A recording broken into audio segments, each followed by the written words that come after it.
for a while I'm wide-eyed and I'm so damn caught in the middle. What's up, everybody? We are live, and it's election night. We're just gonna do a quick little hangout with the fellas and the lady, and we got a full house. We're gonna talk about some stuff, but we're also gonna just give some election commentary as this thing goes on. It's a crazy night, but you're watching Young Lion TV. Young lion, everywhere I look, they dying. Everywhere I look, they dying. Young lion, everywhere I look, they dying. Everywhere I look, they dying. Young lion, won't you get up and stop fighting? Everywhere I look, they're hiding. Young lion.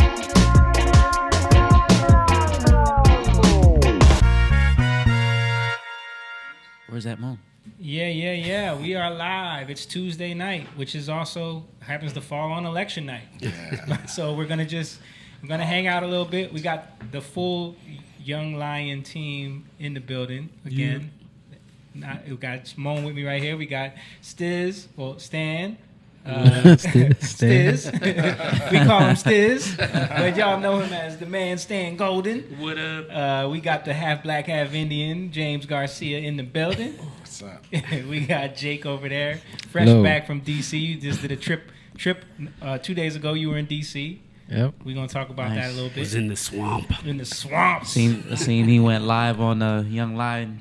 Yeah. That's pretty cool. Yeah. It was swampy too. It was swampy that day. Yeah. Swampy. We got Rachel and John holding it down on the production today. They don't have mics, so they can't say hi. But, everybody say hi to them. Everybody in the chat, what's up? We appreciate each and every one of you. Thanks for stopping in. I see my mom said hi, family. Emma said hello, guys. What's up, Emma? What up? Hi, Mom. Shanique was watching. A few other people. But we really need y'all to share this video because we've been noticing lately, like there's been definitely a throttling of our page. We were watching the viewers like every week. It's like it's worse and worse. Yeah. Which It was in the other direction for the longest. Like we were getting 1,000 views. We were getting a lot of live viewers, and then we started talking about some real stuff, and then we noticed what was going on. So please share the video. Hit the like button and share the video, please, so people can find out about it and see it in their feed, and then click on it, and then we get a little bit more algorithm love. But we're just gonna be hanging out tonight. We got some snacks, we got some drinks. Stan brought us some brews and a little bit of what you got there. That's that Macallan 12-year. That 12-year Macallan single malt Scotch. These are the best Doritos, by the way. By up for debate. They are. I like them. They're the best. I knew that would be like overall good choice for everybody. Yeah. You know what I mean? I like them, but Have you ever had these, James? No. Nope. You're not No, a they're Dorito good, guy, man. are you? No, not really. No? Yeah. But I mean, How dare you? get off. I'm not your friend anymore. I am poor. What is that? So, what is your chip of choice then? Potato chips, actually. Like plain potato chips? Yes. Man, get out. Oh, I would never eat a plain Listen, potato it chip was the a day first in my thing. life. It was the first thing I had when I came to the United States, and I was like, "You mean they fry these? It's amazing."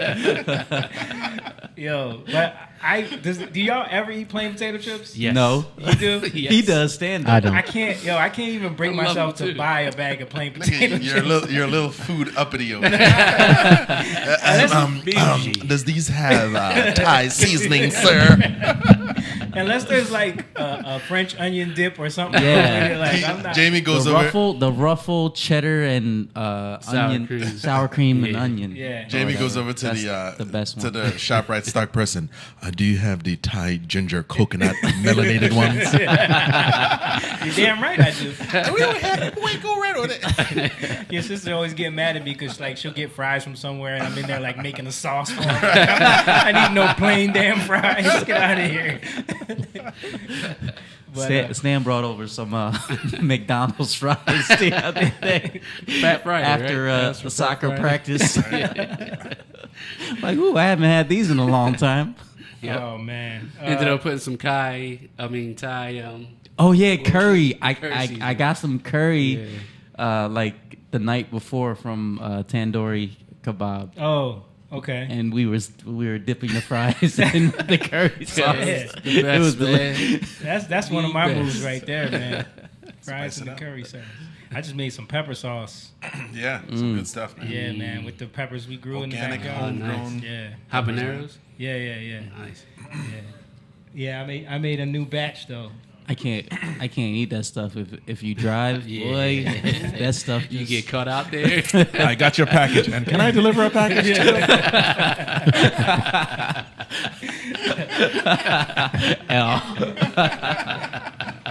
All right. Two packages. So I wanted to get everybody's like feelings about, because there's like people are so I'm noticing a vibe Yeah. where people are like either afraid or super anxious or like nervous about what's going on tonight. I've been seeing on Twitter like people are either freaking out that this is the end of the world, or people are like we have to do something about I just wanted to get everybody's like vibe on how you feel about what's going on. Freaking out. You were talking about me. I saw a good meme. I forgot. I might mess it up. It was what did it say? It said something. Whoever wins, you're still gonna have to be my neighbor. I still have to see you at the supermarket. I'll still see you, washing your car. I still see you, whatever. Life still goes on. Yeah. It's- Yeah, I mean, And it's true. Like, whoever wins is like, you're gonna have to live with it. yeah, I mean, It's- I feel like we've been like hyped up into this idea, like especially when Trump won in 2016. It was like people were under this impression that like they was going to open up concentration camps and Yeah. people were going to get kicked out of the country. Yeah. Well, first it was disbelief. Yeah. It was disbelief, and then the next day, Right. then it went crazy. Right. Yeah. But then it's like really what, like, besides like all of the bad things that you don't like that he said on TV or like Yeah. the tweets or like like regular political disagreements, was it really the No. Was the he end Hitler? of the world? No. I Yeah. don't, you know, I mean- was he Hitler putting people in? There definitely was a lot of pushback from the other side. I would Well, say, like, it's been unprecedented, like the amount of impeachment and all that. Oh, you know, yeah. that has gone on. yeah, and I think that is the reaction of like, well, we have to delegitimize this some way. Yeah. We can't. This can't happen. Like, there's no way this. Yeah. How? First of all, I feel like the news jumped all in on that because all of them were so wrong about this, and they were so pompous about it, and so like Gotta eat crow, arrogant. And they didn't want to eat their words, so they Yeah. jumped on that narrative. Well, it couldn't have been us then. Right. Someone did this to us, Russia. You know what I mean? And it was like they had to create this whole thing. And then once that became the story, it was like, now we're going to lean into this no matter what. Yeah. We got to We got find something to hold the on to. smoking They're gun. still leaning on it. Yeah, It's yeah. Russia. Right. Right. I think it exposed the establishment and how we, like, even if we don't want to, a lot of people don't want to see it, like how you're connected to like the established way of looking at things, Yeah. and it kind of like put a little disruption in all that, which was a good thing, but not good for people who want to stay in their comfort zones. Right. Yeah. So I think it was like, and then 2020 is kind of like the culmination to me of all those things. I think 2020 is like one of the best years, but most people would look at me like I'm crazy. I know everyone is But- just Yeah. of this mindset of 2020 needs to go away. But yeah, I know. I don't see it that way. Yeah, but I think 2020 is like literally like, if you see it from the right, because it's all about perspective, If you, 2020 vision. yeah. If you see it from the right perspective, it's more like you're giving up what you thought you had control over. Right. Right. And I think- realizing that we need where the control needs to be. Right. Right. Or like what we need to put our faith In not our own hand. I wanted to bring this up because Jordan had just posted up something nice. Shout out to Jordan, our guitar player. What up, he Jordan? chimes in. He put up this post on Facebook. It said, "Why are so many Christians what headphones? Yeah, the volume. You're number 3. No, number 4. I'm sorry. You're number 4. You need wireless. Down. Turn me down. Turn that next one down too, sir. That's good. A little bit up. Yeah, there we go. Turn 3 Yeah, down. yeah, yep, yep. Yeah. That's good. Yeah. 1, 2, 3, 4. Okay. So what? Where are you at? I'm over You're there. over there. Yeah. So Jordan had this post that says, "Why are so many Christians acting like our leader is being chosen today? Sure. Don't let anyone deceive you into placing yourselves under the authority of anything in this world. Don't fear/trust in man, and don't forget who you are." That's it. And That's it. you know, that's true in a lot of ways. Like, people have it's funny because even people that didn't necessarily trust the government were lured into this idea of the government's going to save me because of Trump, in a way. You know what I mean? Like, those people, because they saw him as an anti-establishment guy. So that spell of Like he's a savior. yeah. So it's Yeah. like, even that spell of like, oh, well, I trust in God, I don't trust in the government. You kind of get under that spell. I trust in God, but in case he doesn't win, I'm gonna freak out Yeah, too. right. You know what I'm saying? It's like, now Trump's gonna save us, though. It's another little spell that you can miss, that you get lured into. Yeah. And I think you That know, polarization thing. yeah, I think we have to, like you were saying, we have to look at it like, no matter what happens, like, we know God's got this plan for us, and we just gonna keep doing what we got to do. You know, Does it feel like 2016, or does this feel different to you guys? it feels different to Feels me. different, yeah. Because 2016, it was so unexpected. Yeah. Yeah. Like, remember, me and you would talk about it, and, Yeah. and I remember you were like, dude, they're setting this up so that Hillary wins. Like, there's how did Trump get nominated? Yeah, You're like, yeah, there's yeah. no way. They're Yeah. setting this up Yeah. just so it's an Yeah. easy win for Hillary, which maybe they were. But remember, Yeah. I was like, dude, I don't know, because Yeah. it seems like he's got this momentum Right. when you look at his rallies and Right. stuff. And the same kind of thing you're seeing now. Yeah. You know, that they Right. underestimate. And he was what I think the shock was, number one, he really didn't have the political background. You're right. And so it just seemed like so far. I mean, Ronald Reagan was a movie star, but at least he was governor. Yeah, he was already. governor So, of Cali. And it's also the same idea of, like, you know, the channels that you have to be selected by Sure. in the Right. you know, like the DNC, the RNC, Right. they have their chain of command, Right. and they Yeah. don't just let anyone Right. rise to power. Because they were in never there. Trumpers. I mean, Right. when Reagan ran, there was no division like there was within the party. So it But just also, they didn't have someone who had the capital to run their Sure. own campaign. A lot of these guys were dependent on the party's capital, so Right. that makes a fail-safe. So the Right. party can pick someone like Right, a Hillary or Right. you know, whoever, Jeb Bush or whoever. and they his were and thinking his of. his bravery and candidacy when in terms of the way he spoke, that really was brand new at that time. I mean, Yeah. people spoke out, but not to this level, Right. Like, you know. So The way he was calling out Yeah, yeah. all the guys on the stage. Sure, like, sure. I know how this works. I Right. gave you guys money. Right. Like, So you never think because we knew about the establishment. establishment, yeah. So we kind of all, well, I mean, at least for me, I would say, I didn't think they would allow Right. someone like that. You know. I know for me and looking back, I was I know at that time, like before 2016, there was a lot of stuff that for me I was seeing, like documentaries and Yeah. just doing research and just seeing how depraved this country was. And I'm like, in my mind, I'm like, you know, not in my mind, I'm literally praying to God, like, God, I don't know how you're going to be able to turn this around. Because Right. just seeing everything that I was seeing, how we were being sold how out as a country. yeah, because it's funny, like you can do research, you know. At that time I was doing a lot of research, seeing a lot of stuff, but when you see it, it's almost like you don't want to see it because now right. it's open to you, and it can make you feel hopeless because it's like, how is this going to change, you know? And I know I prayed and I'm like, God, you need to show me how things are going to change. And I remember watching a debate, a Republican debate, and when I saw Trump, and God spoke to me like, there you go, that's your change. And I'm like, no way. Like, and I remember when like you guys were talking about Trump, and I was like, yo, like saying, you know, like pay attention. And the crazy thing was, that was my first time, because after, you know, I voted for Obama twice, and after those elections and seeing how all that went and seeing like the stuff that he was doing that it didn't sit right with me, and then like let me start looking into this a little bit more. Sure. And I started really researching these candidates and like Right.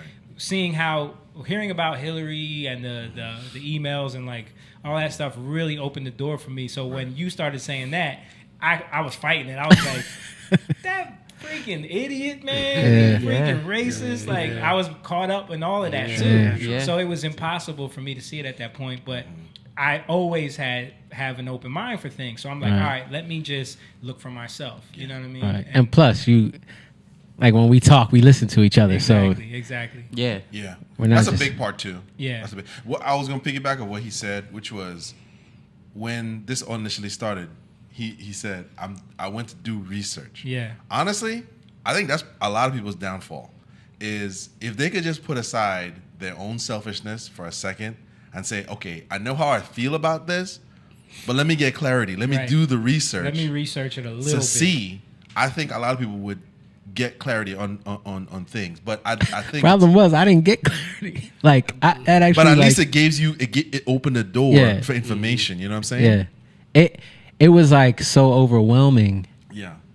but it made me seek God. You know what I mean? It made me like go to God. Yeah, and like, maybe that's what it takes to say, all right, I can't do it. Yeah. I need something bigger. Yeah. That's give that. me- Yo, I really remember. I'm sorry to cut you off, but I really remember having to seek God because I said it's that Yeah. when you were like Trump, I'm like, dude, Yeah. are you serious? you fought me the most. I remember. Yeah, I fought you, Yeah. and I'm always the one. And I'm like, and then after I had that altercation with you, I really like I prayed Yeah, for a they, long they time. were swinging on each other like it was an altercation.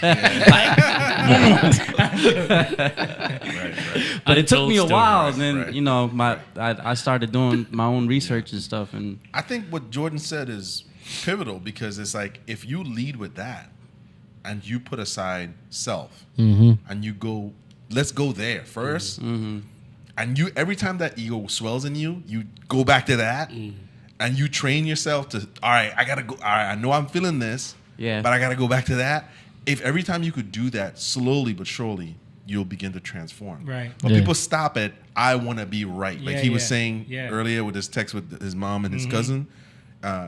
I want this thing to burn and go down in flames so I that can it makes tell me you right. Yeah. that I'm right. Even Right. though I'm going down with the Right. ship. That's like people that said, I want the economy to crash. Right. Sure. I want there to be a recession so that it's like we can prove that he's a failure. It's like, yeah. And that's why those people, they're not fit to judge, Right. or they're Right.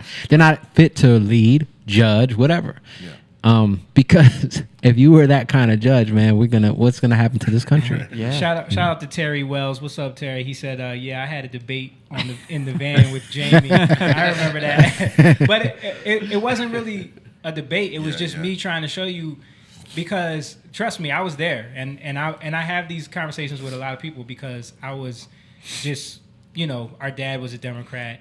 I was just Democrat. It's just what you do. You know what I mean? Right. But I never looked into it. I never did any Right, research. And then what I started to uncover and what I started to find out about both parties, really, because it's not really about the Republicans are Yeah. just as bad. Sure, You know sure. what I mean? There's an establishment there too that makes sure Yeah. that only certain people Right. look, when I started seeing how after they got out of office, Bush and Clinton were boys. Yeah. You know what I mean? Yeah. Yeah. Yeah. All of that stuff, and how Barack fought with Hillary and then makes her the Secretary of State. All of that started to be like, Right. oh, this is all a game. This Right, is right, like right. WWF. Kamala took down Joe, and then Exactly. was Exactly. a debate, Yeah. Exactly. Hard. yeah. So the only thing that kind of made a glimmer of hope with even Trump getting elected was like, okay, this is someone that they're not going to be able to just control. Right. So it's Right. gonna, if worst comes to worst, it's gonna expose everything Yeah. for a lot of people, or create some type of scenario where you have to pay attention now. You can't just blindly go and keep voting for the same, rhetoric, the same stuff that's just leading us, selling us out to this globalist idea that we've been for the last 40 years. Even longer. We've been doing more research on it now. This is like 100 years in the making. You know what I mean? I mean, that's the point of this podcast. It's to break through the normal things that you hear, Yeah.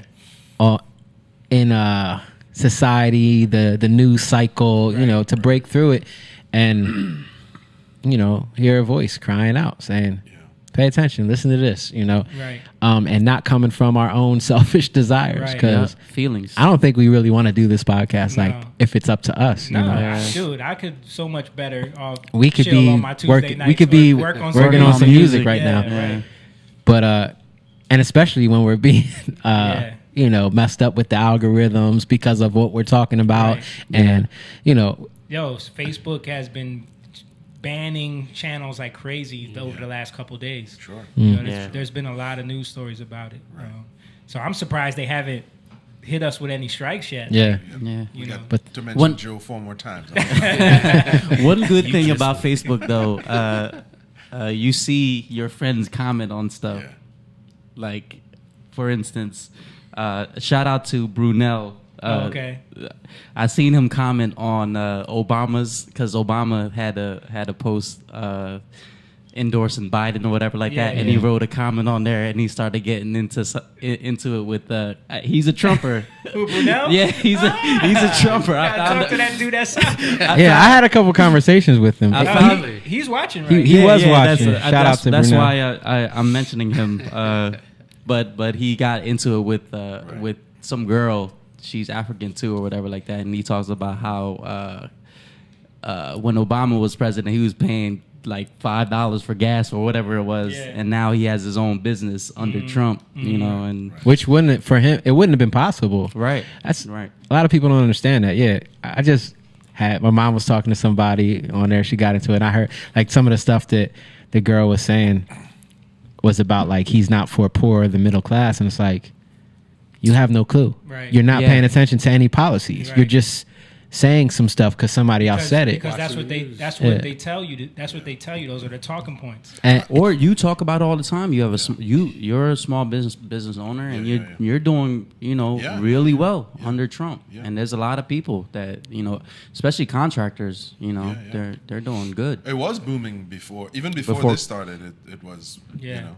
Yeah. yeah, just do your research. Yeah. You And know, that's what we always say. You don't That's have it. to go deep. Just scratch the surface. do research. Find out what policies. Like if you look into Biden's policies, you'll find out that he's really taking money away from you. Like they're spins, and that's what I mean.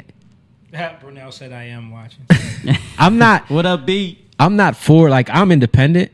We're all well. Yeah. Moan's a Democrat. Hey, I'm Moan's still registered. I'm a registered Democrat. And so is I just Dizzy over I just there. want to say I registered with the birthday party. Shout out Kanye West. Shout out to Kanye West. I am officially a birthday party member. Well, I'm partyless. But my point is like I'm not with Republican or Democrat, but I'm certainly not with the Democrats. And when you go and you research their history, Right. you'll see why. Because there's a lot of skeletons in their closet. Yeah. They tried to flip it on the Republicans. Tell them the documentary to go watch. Yeah, Hillary's it's America. Hillary's America. It's on Amazon Prime. Definitely go watch that. And we've already been doing research, so we kind of like, knew a lot of this stuff. But it's cool how he put it together. Yeah. Dinesh D'Souza, and it breaks down a lot of the slavery. It breaks down the start, how they started the Democratic Party. It's founded on the way it was founded is on stealing. Yeah. The way it was founded was on sneakery, Yeah. swindling, scamming. So it's never left. It just changes forms. Yeah. Like, oh, we're not winning this way. Let's shift it. But the KKK, slavery. Jim Crow, changing the 40 acres and a mule thing. I told you. Yeah, that was all Democrats. The renege that they did on that plan was the Democrats. Was that tied into the 14th or the 15th Amendment? I think it was? Yeah, it was tied into Well, the that was 14th Amendment. the 14th and also the Civil Rights Act. Right. And once Ulysses S. Grant got out of office, his vice president was a Democrat. He got into office. I forget his name, but he took away the land, the 40 acres that he gave to the African Americans. Yeah. Andrew Johnson. Andrew Andrew Johnson. Johnson. Was that Andrew Johnson? Yeah, yeah. Well, Andrew Jackson was the dude who started the Democratic Party Right. and did a lot of swindling to get into office. Right. It wasn't exactly called the Democratic Party at the time, but I think it was like the Jackstonians or something like that.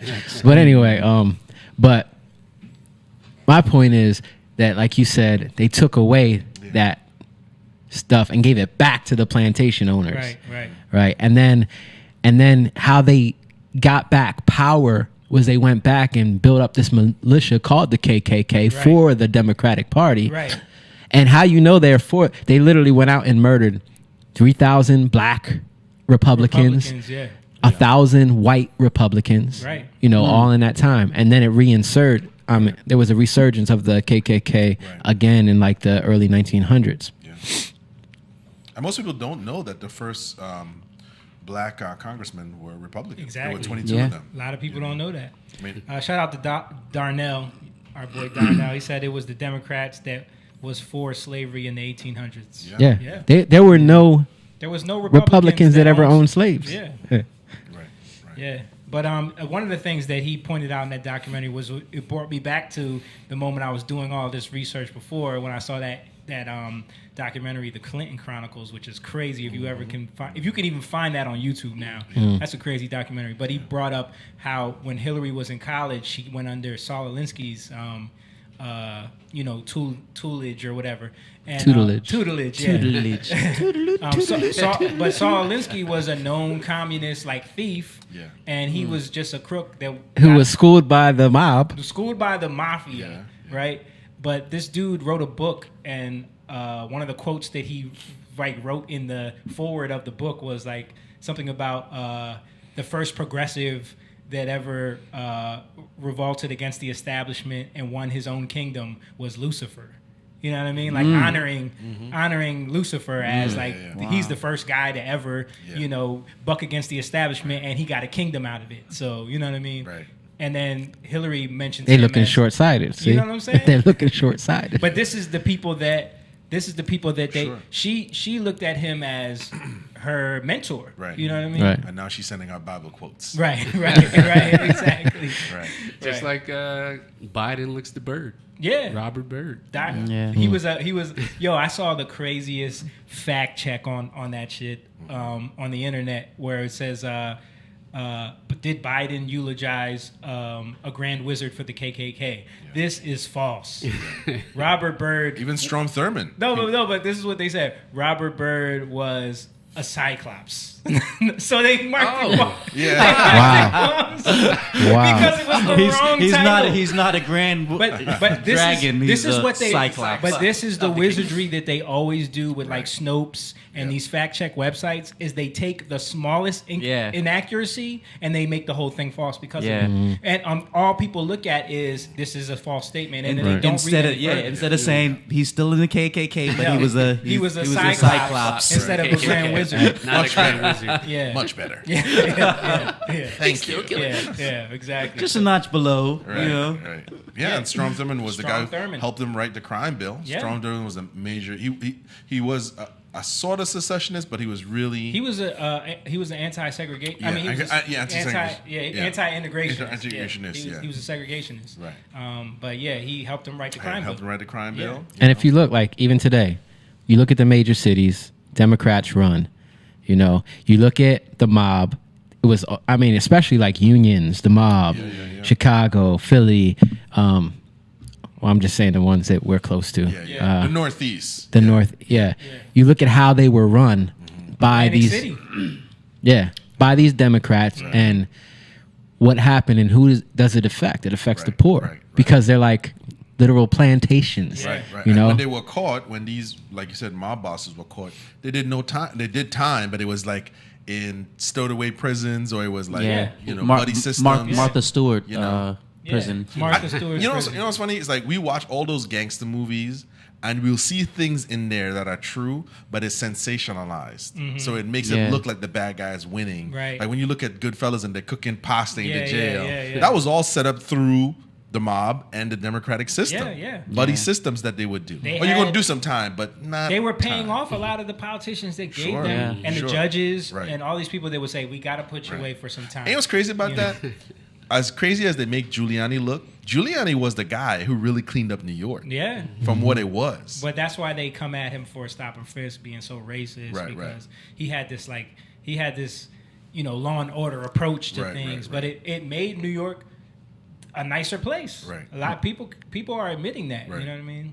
But all we get is celebrities, trying to tell us what to do all the time, and that's the part that we need to stop listening to. Yeah. I wanted to show you guys this Lady Gaga clip that I thought. Did you see bring this? it up. Okay. You got. This came out like 2 days ago. This is What? You got the presenter up? Oh, I didn't even bring it up. Okay. Here we go. I got you. We forgot that. It'll take 1 second. Boom. That we need to stop listening. Is that coming from my laptop? I think so. Okay. That's Lady Gaga. Yeah. Now, just hold on a second. Bring that down for a second, John. I don't want people to see my Sweetwater list. Maybe you want them to see I it. was just gonna They say. can, you can get if some y'all wanna presents. buy me something, Merry Christmas time. Christmas is coming. Well, let me see where this stream is coming from, because it's coming from somewhere. Oh, there we go. All right, you can bring me back up. All right, check this out, dude. Now, tell me, when you watch this, it's like, people can't be this dumb. Hey, this is Lady Gaga. I'm voting for America, which means I'm voting for Joe Biden. And if you live in Minnesota, Pennsylvania, Georgia, Michigan, Florida, or Arizona, I encourage you to vote. And if you have a friend that lives there, tell them to vote. I'm gonna be in one of these states tomorrow. Guess which one I'll be in? Hint, I used to live there. Cheers. The 2020 election. Dude. I'm confused. Well, I'm convinced. Did that convince you right there? I know who I'm voting for. Yes. That convinces you not to vote. Like, but it's just like, What is just that? even the non-effort of it. It's just like, just throw Lady Gaga. Look, she's like wearing. Hold up, pull this up. She's like wearing some weird boots and like fatigues. She's got a truck in front of a truck. It's like, I don't know what those states are, like if they're typically swing states or Yeah. what the deal is. They I think were. she's- Yeah, they are. she's trying to appeal to the working class. It's like, it's an insult, man. It is. It's an insult. Critics, you know what I'm saying? Yeah. Right. And then she like squeezes the Yeah, sip half of, the beer she took a out. sip of the beer and squeezes it. I was just like, what are we doing, man? Disrespecting them right there. If What you are ain't we do it doing? already. I know there's trolls. There's got to be some funny comments. Oh, heck yeah. I got to go back Wasting and watch. beer. Heck yeah. She's Go the- back and look at those Brunel comments. says, "Wow, she looks depressed." I mean, listen. She barely could get through it. Like it was like she was reading the script. Oh, heck yeah. Obviously. Yeah. Heck yeah. Then there's videos of her at the campaign rally. There was like, That was yo, a when you see how PA many too. people showed up for Lady Gaga for Joe Biden's campaign rally was sad, bro. And then she's up there trying to get people excited. No, but you see, the thing is, though, I think I've been telling you this. Yeah. This stuff is great. Because you know You love why? it. You You love know it. why? You love it. Because people are realizing how foolish these people are. Yeah. Like the Chelsea Handler thing where she's like telling 50. Tells Yeah, 50, yeah, that he she's ain't gonna. black. Yeah. And if he does vote for Biden, Yeah. she'll give him some. Yeah, yeah. And people are like, really? Right. She said that? Yeah. She did. That was at she the end of the did. video. She said, I'll do whatever it takes to convince him. Right. I didn't even know No, they had no, a it's thing good going because on. here's what it does. Yeah. It minimizes, it shows what she really thinks Yeah. of black men. Right. Yep. She said I have to remind him that he's black. Yeah. something like And that. he can't vote for Trump. Yeah, had to I remember. like Yeah. it. Right. People are doing the same thing to Lil Wayne now. You see Lil Yeah. Wayne came out. That's Oh not- yeah, did they're so something. mad at Lil Yeah. Wayne. Well, his Right. girlfriend, his model girlfriend, broke up with him. I think now. Did she? Yeah. Oh, I'm sure he's so sad about Yeah. that. Yeah. The 100th model this year. You know what I'm saying? Like, and then But- the rapper Lil Pump. Yo, dude Right. went to go meet with Trump to help his community out, but they're so upset at him for that. Yeah. And it's funny because, like, haven't they been telling us rock the vote, get out and vote, Yeah, vote or yeah, die? yeah. But no, not that Not way. vote Don't do that. and die. Yeah, I'd rather you die than vote. If you go You with actually that. have to Yeah. die. All right, 'Cause- so I wanted to show y'all this real quick. I found this on Twitter, and I thought this was hilarious. This is a woman breaking down why Biden's going to win the election. She probably has a better breakdown than any of these political analysts that I still stand by thinking that Joe Biden will win, but that there will also be an unprecedented change to the nature of rulership in our presidency. Let me explain. Biden is having eclipses in his first house, 7th house axis. This has happened to every presidential winner going as far back as I've researched. Literally, like Trump in 2016, Clinton, Carter, like it goes fucking back. These eclipses are supercharged indicators. First house of self, it's supercharging identity forward. And this is happening to Senator Harris too. There are other things that affirm this, but this is a big indicator. Along with Senator Harris entering the literal biggest peak period of her entire life, which is not only a peak, but like a very, very impressive one for any human being. Alongside that, the Jupiter-Saturn conjunction is happening on December 21st into 2020. They meet every 20 years, and now it's a 200-year cycle in air signs. Historically coincides with transitions of power in a very dramatic way. Think Caliphate, the Kyoto period, etc. Okay. But it's close to revolutionary Pluto. It looks like a literal... Right, that's enough of that. Yeah, I just thought it was hilarious. Yo, why are witches obsessed with Democrats? Have you been seeing like all of these like witches talking about like they've been doing these rituals to get Biden in office? Yeah. That's got to tell you something. That's got to tell you something. I you know? mean, yeah. I don't know. They doing witchcraft in Christian places, so They might in let her churches. into church. Can you break this down for us?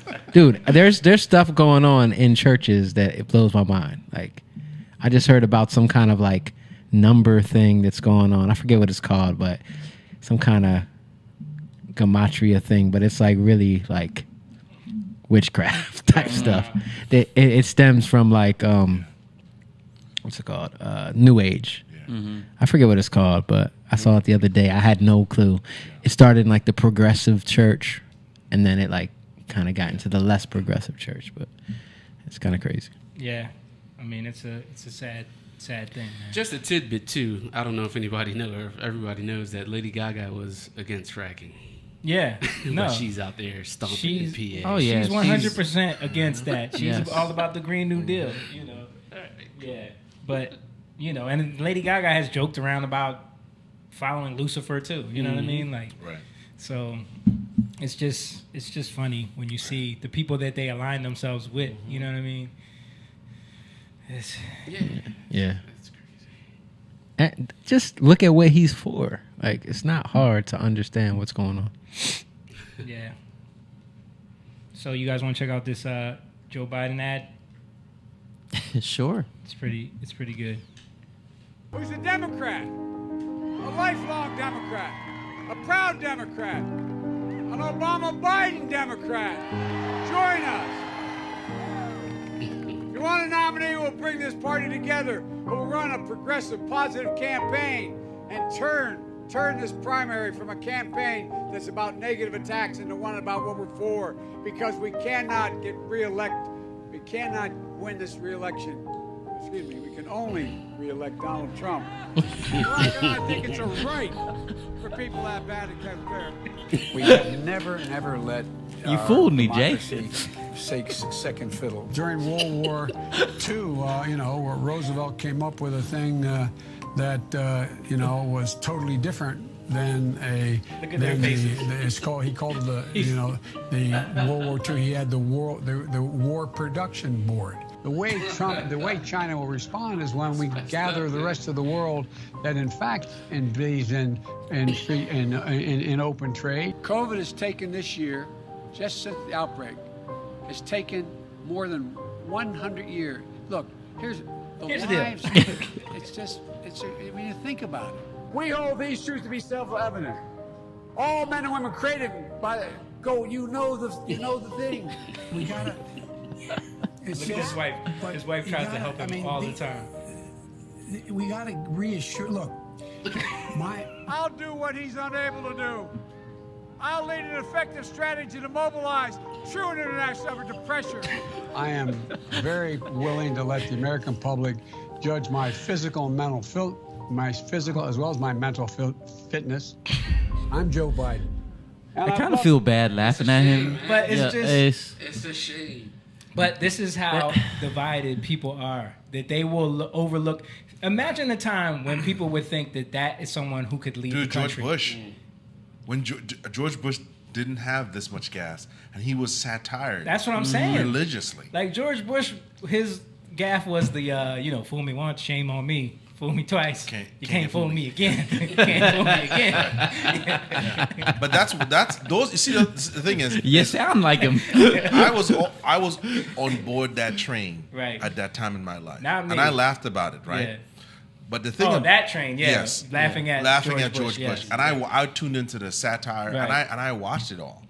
Now, what really, aside from my religious beliefs and my convictions, what really made me started looking at the media as an unreliable source of information was in the way George Bush was portrayed, rightfully so, right? Making satire of him. Right. Okay, cool. Right. But then watching this, Right. and you try to explain this, or you don't want to go there. Dude, they have straight up ridiculed people who pointed it out. Like, if there's Yeah. been interviews with people on CNN where they're like, "How dare you make fun of Biden's Biden's stuttering stuttering He has a issue, stutter yeah. problem." Like, Right, Yeah. right. it's you're right. It's being awakened to the fact that I didn't realize how much the news and CNN I didn't. were Right. literally an apparatus for the political parties. Like, Sure, I sure. knew Fox News was just because I was already Well, not just for the political parties, for the culture. yeah. In terms of like how they push it, Right. Right. you know, and what's acceptable. Right. And we were so tuned in to, I think at that time, it was the beginning, it was the era of The Daily Show. And we talked about this Yeah, before, yeah. where that type of satire and ridicule was, it was funny. Yeah. And they would always point out how Fox News Sure. was. sure. And they were. They were. And they Right, were. Absolutely. But now that the shoe's on the other foot, it's like you said, it's the excuses. Yeah. But what's tied into this is, like he was saying, policies. So it's not funny anymore Right. because it has long-term consequences that may last 20, 30, 40 years. Yeah. You know? Imagine Yeah. being in a country free enough where you can ridicule the president. yeah, Oh yeah. that's true. That's true. Yeah. Man. People are in But these, just because you have the freedom to do it doesn't mean it's an honorable thing to do. Right. right. But it is an ironic thing where you have that freedom and then you think you are in a dictatorship. Yeah, you still Right. feel, You know what I'm saying? That's the feel irony like of you're it. Like, you're so oppressed. Yeah, you're so oppressed. You want to do that in Cambodia? Right. Bang. China. Yeah. China. I mean, here, Yo, they you tried fooled to me do it though, here. dude. I really thought it was a Joe Biden. I knew that was going to get you. I was Come on, like, man. You know he's not going to show up. come on, man. Come on, man. All right, let's talk about your trip to DC. I want to get into some of this stuff that you posted up in here. Okay. What was the occasion for, by the way? Knocking them demons out. Knock them out. Hold up, before we get serious though, let's talk about the great Khabib. The Great Khabib. Oh, retired. UFC. Yeah, UFC. Yeah. Did you watch that? I did. I, I did. I'm sorry to cut you off real Yeah, I fast. did. I wanna did watch get, it. yo, that dude. He retired. Yeah, he Yeah, he retired. Oh. Retired. Because his dad passed. His dad passed away. Mm. He made a promise to his father that he wouldn't fight His again. mom. Yo, that I'm dude. sorry, his mom. Yes. Yeah. That dude is good, man. Yeah, he's really good. Without his dad by his side, he promised his mom he wouldn't. Yeah, and he proved something that Crack these Doritos. he said, I want to honor what. It's not about money. It's not about this. It's about I want to honor what I made a promise. I'm a man of my word. Yeah. So hopefully he keeps it. Yeah. Yeah. Dana already Very put it out talented. there though that he's gonna make a comeback. Sure. Money. Oh yeah. Honoring his father. But yeah, that's what he. Yeah. That was I cool. respect that. Yeah, honor his Yeah, mother yeah, yeah. and his father. He said that. He said it's more than a title, and he doesn't like what MMA is becoming. Trash talking. Yeah. He Yeah. doesn't like that. He's like, I'm here for that. I'm a humble He, guy. he got into it though, a little bit with McGregor. Like Yeah. you felt the emotion, Yeah. with that dude. Yeah. But I really don't follow it that much though. Like with that fight, I seen how much he respected that other dude. Yeah. You know what I mean? Yeah. It did. He did. But it was a good fight. It was good. It was a good I fight. enjoyed it. Yeah. Not Once- my favorite fighter, but you No? know what I'm talking about. Yeah. It's good. I liked it. All right, I'm starting Anyways. with this first picture you posted up, Jake. So, what are we looking at here? And talk about like why you went to DC. So I went to DC just because I felt to pray, for what was going on in the capital of our country. So I went there on Sunday, and it just so happened that there was a rally By yourself? there. No, I went with my mom and my cousin, McDahlia. And so there was a rally called As One Rally. So you were just going to pray around the city, Yeah. pray in front of all of those Apollo statues and all of the. Yeah, just certain areas where I felt to pray. A lot of people don't know how much occultic imagery is in DC. Yeah. Phallic symbols. Phallic symbols and the pentagram woven into the streets. Right. People Yes. don't know about all of that. So I went to pray, and I don't want to get too much into that, but Yeah. because that's on a personal level. But I went there for that reason. Yeah. And then I happened to come across this As One America thing. I found out about it the day before, so I signed up. There were some people on there that I knew. Yeah. It was a Trump rally, and I posted some of it on the Young Lion Yeah. thing. You live streamed some of it. Live streamed it, yeah. It was cool. Like it was raining. You know what I mean? Raining really bad out there. Yeah. But Was it cold? it was cold, rainy. Uh-huh. Pretty good, right? Show James' face about these Doritos. I like regular potato chips. But yeah, I think because it was a lot. I think there was like probably when I went, it was all day, so it was like from 10 in the morning till 6 o'clock at night. Okay. So when I went early. We got there like around 10. Yeah. And it was probably around 1,000 people at this thing. I think there was more later because when we went, it was like raining really, really hard. But yeah, so we did that, and then we went and prayed. I put some stuff up. I went to the Capitol. We went in front of the Supreme Court, and there was these Moms for Trump thing going on. They were talking, a few moms, and it was interesting because there were 3 people who talked, and each one of the moms didn't vote for Trump in 2016. Right. They voted. They were Republicans, but they didn't vote for Trump. Yeah. Because they didn't believe in Trump. So it was just interesting how now they're all moms for Trump. They're all voting for Trump.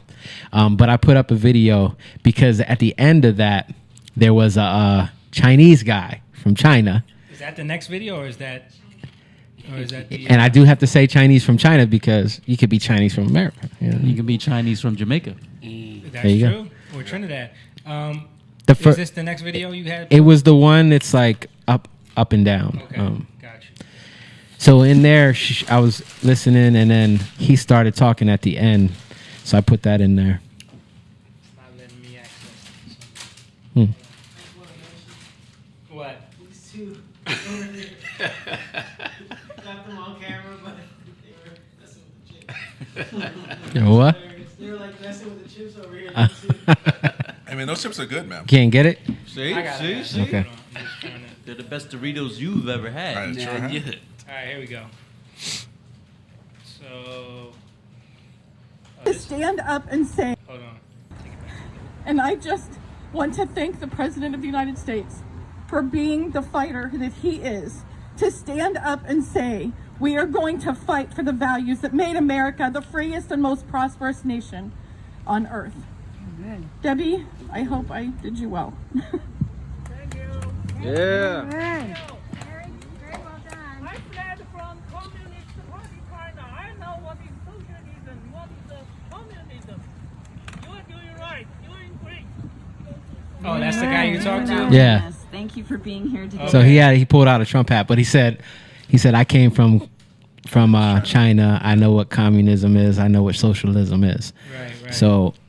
So then I'm like, man, let me talk to this guy. Yeah. So I went over to talk to him. Reporter hat, and you said, "Oh, I just wanted to. I really wanted to know like his experience, right? Yeah. But what happened was, for some weird reason, I started the video. It was fine, and then it cut off. Now, I don't know if there's some spiritual stuff going on, but so at the time I noticed it because, which I wish I had on video, but because I'm talking to the guy, videotaping him, and while I'm videotaping him, they're still talking in the background. So I'm right at the end of the street. Across the street, there were 2 women that walked by, 2 girls, and they're like screaming, F you, F you, like just going crazy. Not no like regular. They're yelling at the women. The women, and they're like, there's like 3 women there. They're talking about basic stuff. They're not even loud. Like they're going crazy. And then there's a guy who walks across the street, some older guy, and he's like, so he walks right behind the Chinese guy that I was talking to. Sorry, I forget his name. But and he's like snapping. This was like straight up like demon possession type stuff. Like this is like manifestation in front of me. And to the point where like we stopped, like he's looking like, and then he started talking about it. So I realized my video just stopped. I don't know. I thought like maybe I didn't have enough space or what. So then I started it again and it was fine. So all that manifestation shut down. Shut off my video. I don't know what happened, but I didn't get any of that. Video, what is that? So he's just talking about like what happened, and he starts going into like a lot of the stuff, the voting and. Turned to support Trump, but interesting, many those kind of white people, some, not many, white people, especially white female, turned to another left side. That is interesting. I like to watch this kind of different, to listen to different opinion and see what people say and talk. Right. But according to my real experience, yeah, it's amazing how U.S. should not go to left. Yeah. That's true. That's right. No matter you like Biden or like Trump, they're just a representative.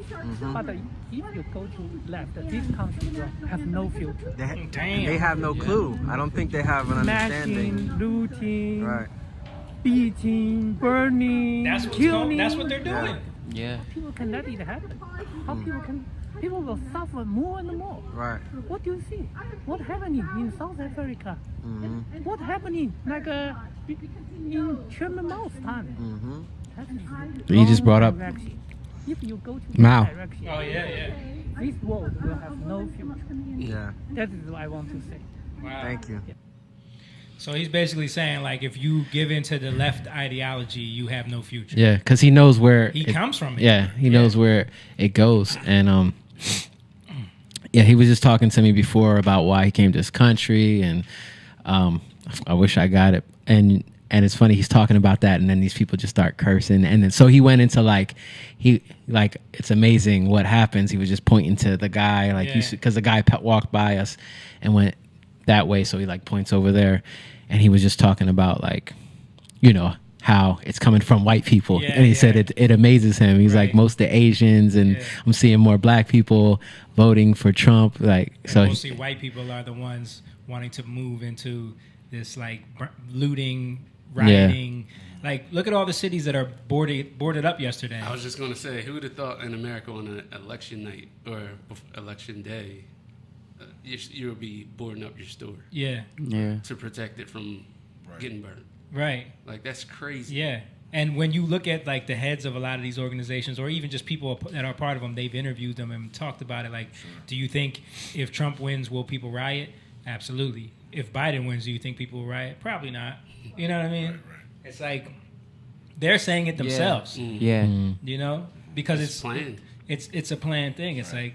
And then you're watching too, like he's like. Well, I think what he's talking about is the outrage of young white liberals. Yeah. Or whatever that is. This is the first time we've seen this kind of outrage. I mean, where, like I said, just freaking out and they want to hurt you. Can't control their. Huh? So many videos in cars of people. All them videos of people in their cars screaming. You ever see them on the compilations on Twitter and stuff like? Yeah.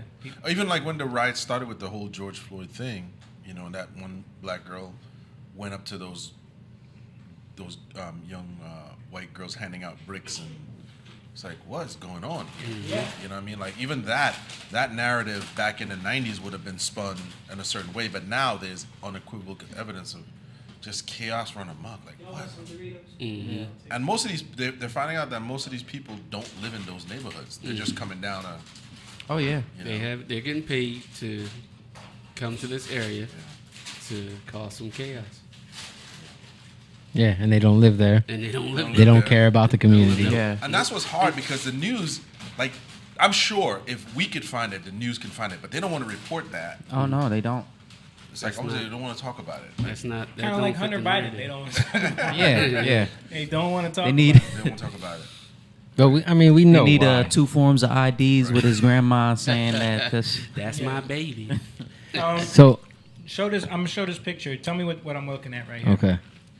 So that is, first of all, that was a map, right, in front of the Capitol building. Oh, the owl! I see it. The middle is the Capitol building, and I took a picture of it because of the owl, because it's so clear to see the owl, and you can see that from like a sky view, right, looking down.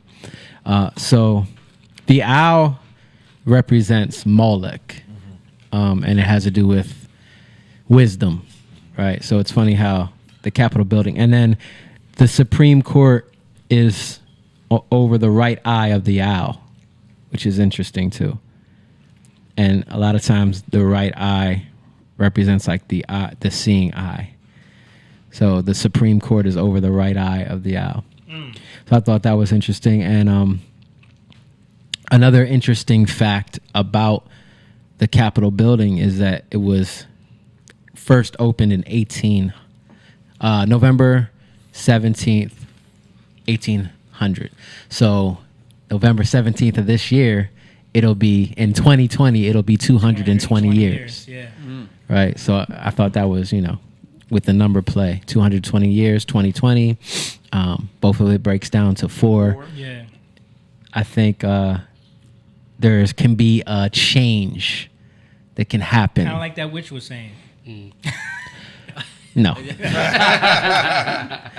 like, in the godly way. Listen, she perverted it. Well, she yeah. might be right There in mu- a sense, yeah. but There- not in the way she's projecting it. You know what I mean? Right.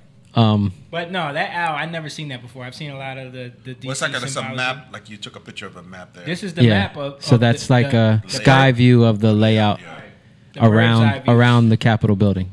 All right, don't make fun of me, but show me the owl. You don't see the owl? Look, eye, head, feathers. Bottom. Oh, okay. All You don't see it. You don't see it? He's over there like, all right. No, I see it. I Very see it. unconvincing. It's- All right. I thought it was pretty basic. Thank you. See, what you don't understand, my brother, is All right. see, you don't have. Don't it look kind of obvious? No, it is To obvious me. to me. But all right. yeah, like I see it. I talk about this all the time. What's one of the I biggest? said don't make fun of me. What's one of the Wrong. biggest universities right over the bridge? Temple. Temple. And what's their Temple mascot? Owls. An owl. The owl. Yeah. You know what I mean? Look at Rachel. Rachel's like, y'all keep ruining Philly, damn it. Wait. So And who went to Temple? Bill Cosby. Yeah. So- And what did he get caught in?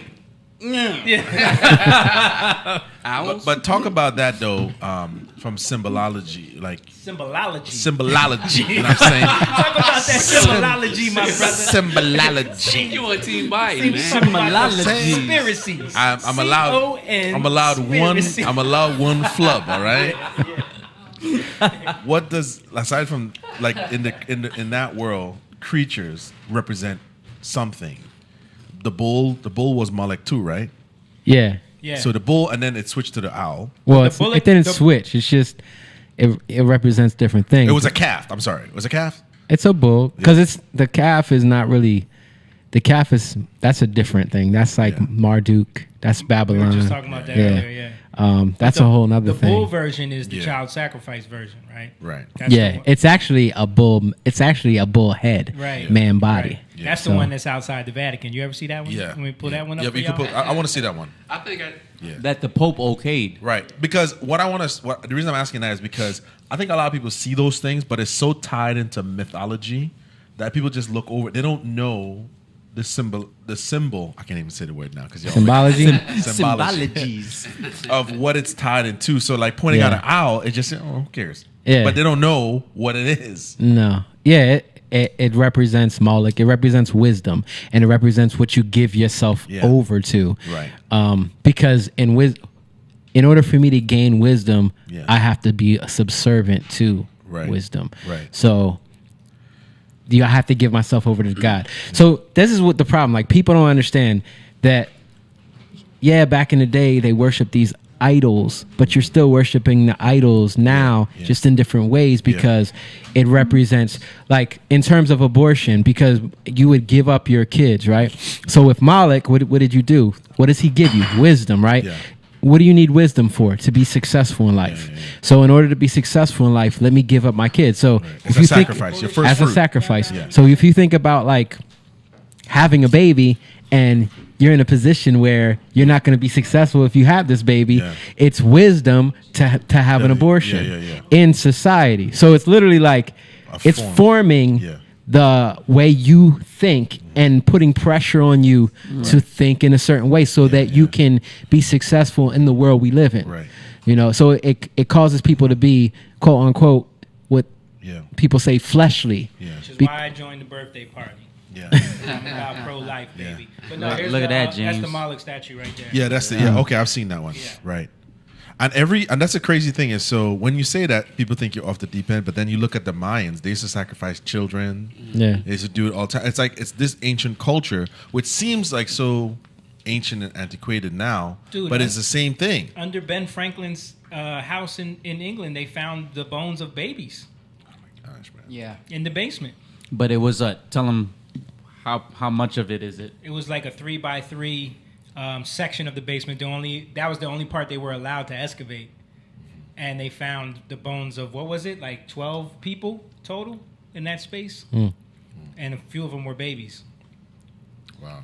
Imagine they were allowed to Do the whole basement. Right. Yeah, go further. That's crazy. Yo, Al, back to Al's. Who? Were you gonna say who?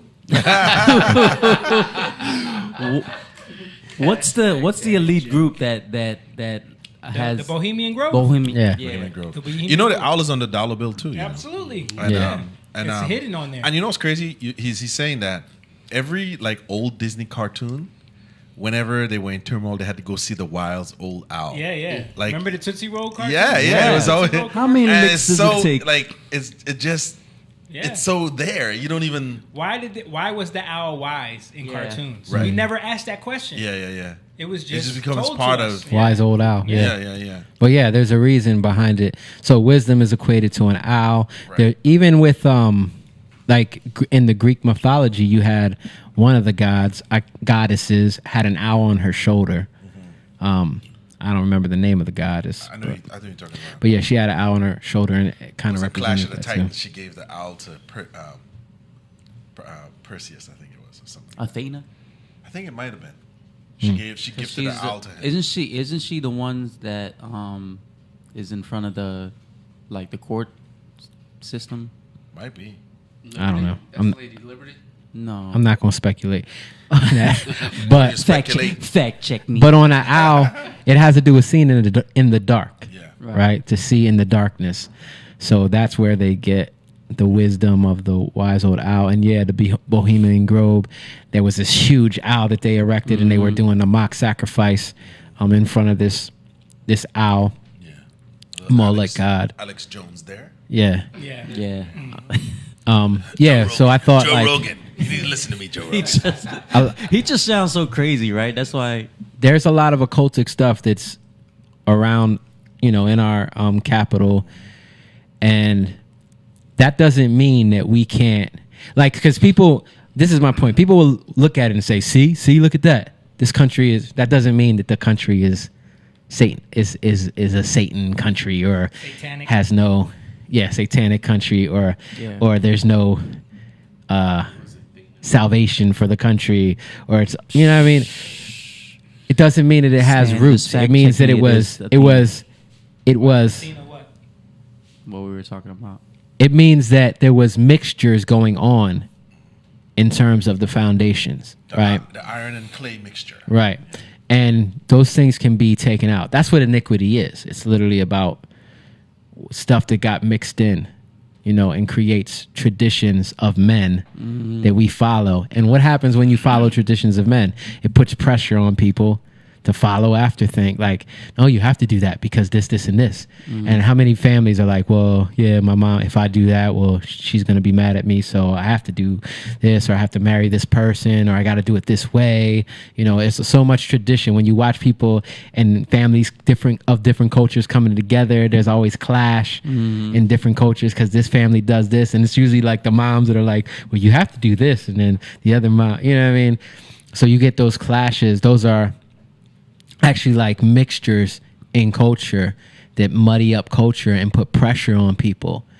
And that's like where you get powers, principality. You know what I mean? It's literally the mindsets that we have that we're set in stone from. But what, like Jesus said, through the traditions of men, you make the word of God of no effect. So you actually take away power and you put power into sin. So the power actually is given over to principalities. Like it says, we don't war against flesh and blood, or we don't wrestle against flesh and blood, but against powers, principality, might, and dominion. So then now these principalities were giving over the power, and now they're putting heavy weight on us, you know what I mean, to get us to move in a direction. So now it becomes a cultural thing in society where everybody has to move a certain way because that's how we do things in this city, or that's how we do things in this area or this area. So now it's a principality power in those areas, and God wants to destroy the power of those principalities in those areas.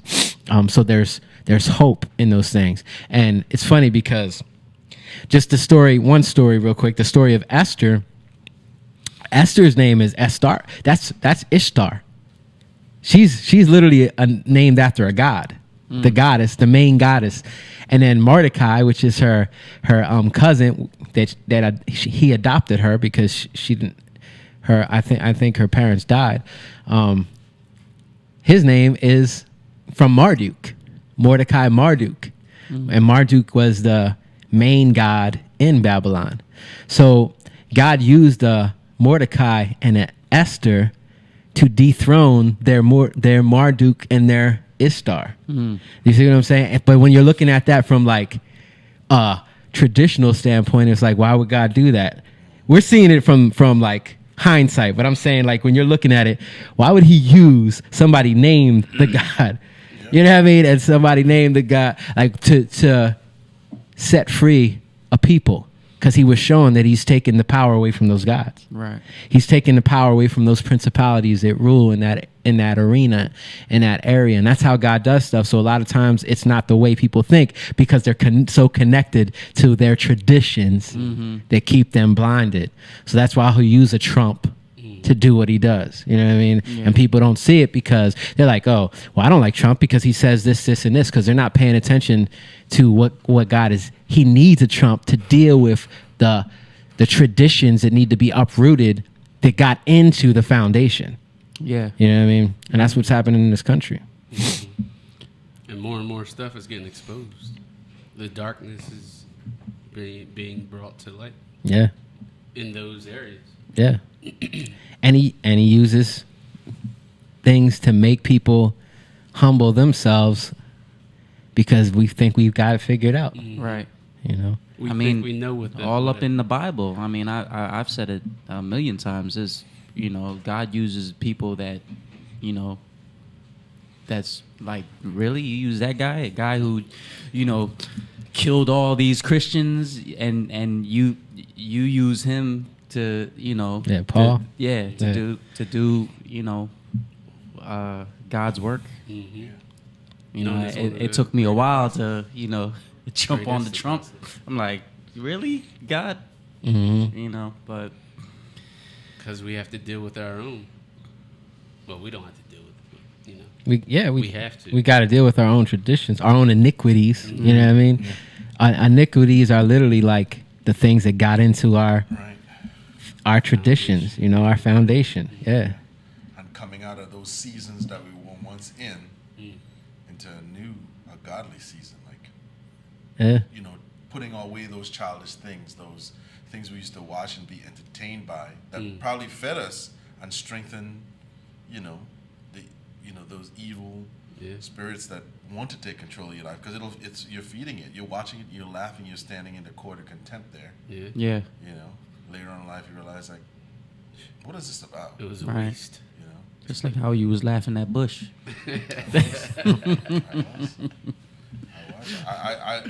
at that time, my circle, my life, the things that I was doing, pointed me in that direction, and I saw what I believe at that time, based on the groups that I surround myself with, as he is the enemy of everything that I wanted at that time. Right. But everything I wanted at that time was based on self, was based on pleasure, Selfish life, desires, what yeah. I wanted. I wasn't thinking the way I do now. It's just when you really, the truth is really when you stop to self-analyze and really realize that you are essentially your own worst enemy in this.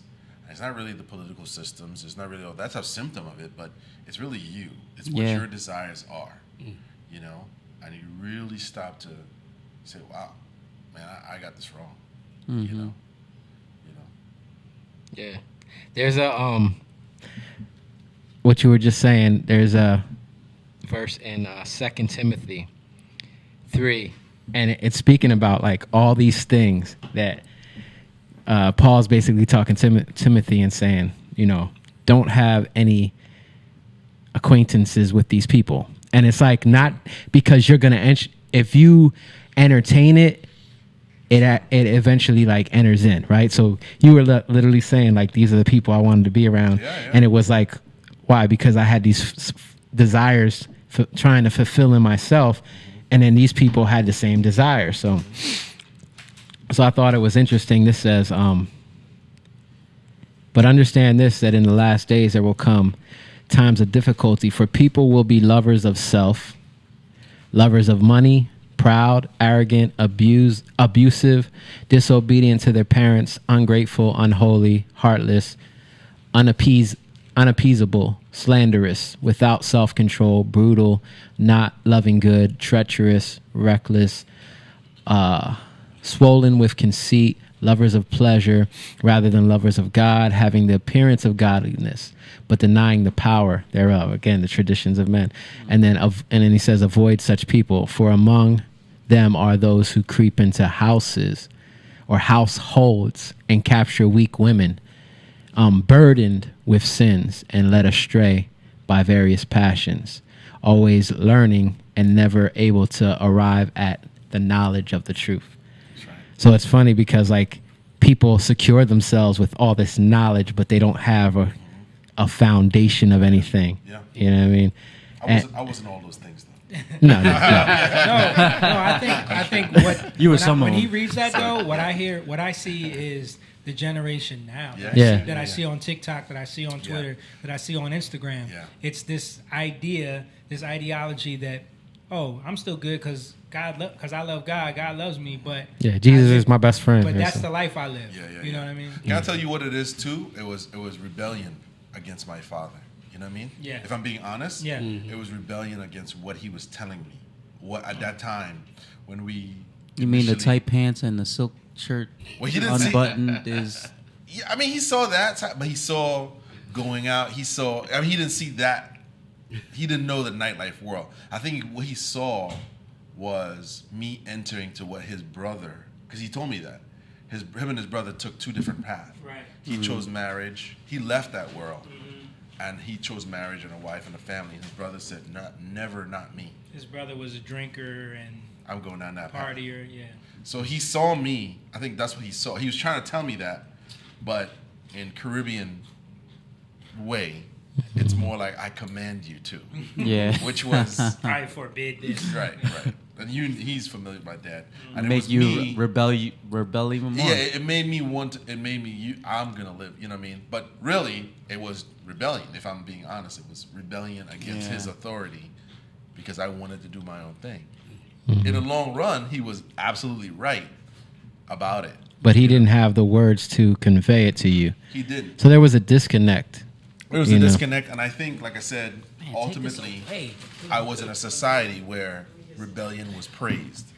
You know what I mean? Yeah. Your own way. Like, if I was in Trinidad, I think it would be a little different, especially the village I came from, because there would have been more of a one accord with the elders. Right. Here, it was just him and my mother. But even, like, if you think about that, like, in Trinidad, but it might have been, like, you'll obey him, but is there a dialogue that you'll get to an understanding that makes sense, or does he even understand? You know what I mean? And that's the thing I think we lack in too, like, because the connection between father and son is always about the father can't be complacent in something, sure, you know, where he's like, don't do this because I know it's wrong, but not elaborate and have the understanding to give it to the son. That you know? That's a big part of it. I think it was, again, not really explaining it, more or less commanding it. Right. You know, where, all right, I'm going to do what you tell me because I live here. But when you're not here or when I get my own place, I'm doing what I want. Right. You know what I mean?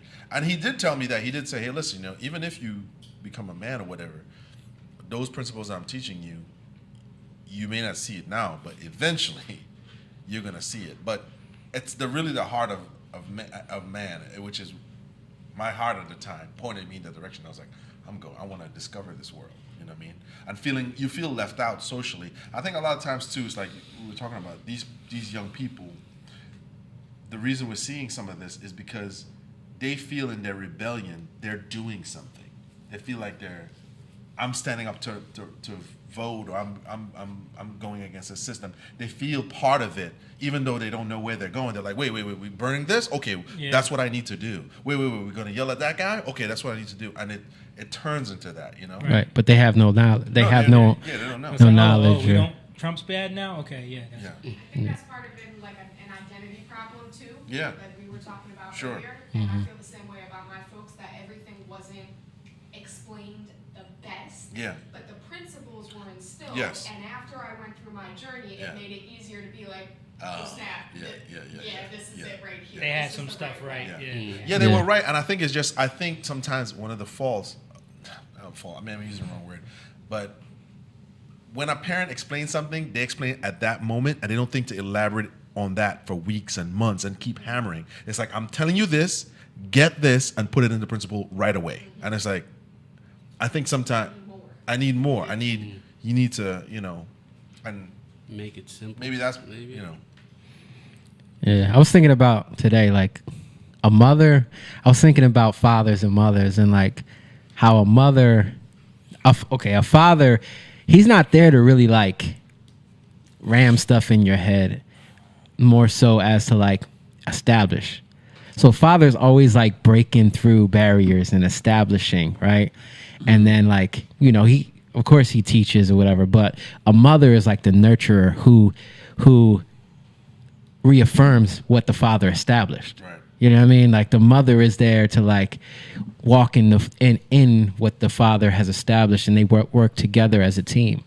And even like to help the father to pay attention to what he's kind of neglecting sometimes. Yeah. Because sometimes I know a lot of men are more like one track mind because they got to like break through things, you know, and women are more multitasking because they're dealing with the kids, and they know how to deal with these kids, and they know how to nurture.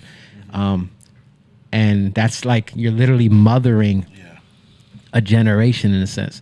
So when they work together, like Rachel was saying about identity, like you're not afraid in your identity. And you look at this country, like the extreme feminist, or what's called radical feminism now, is so bad because there's a lack of identity in what women are supposed to be, and having no burden in that. You know what I mean? But it's the burden of the society that wants to put on you what this is. So now what are they doing? They're just creating a crazier society. You know what I mean? And a worse burden is like, no, you're not going to be a mother, you know? And what I'm going to do is I'm going to have sex, have a baby, and kill it. And you're literally hearing people say that now. And they're literally manifestations of what they serve.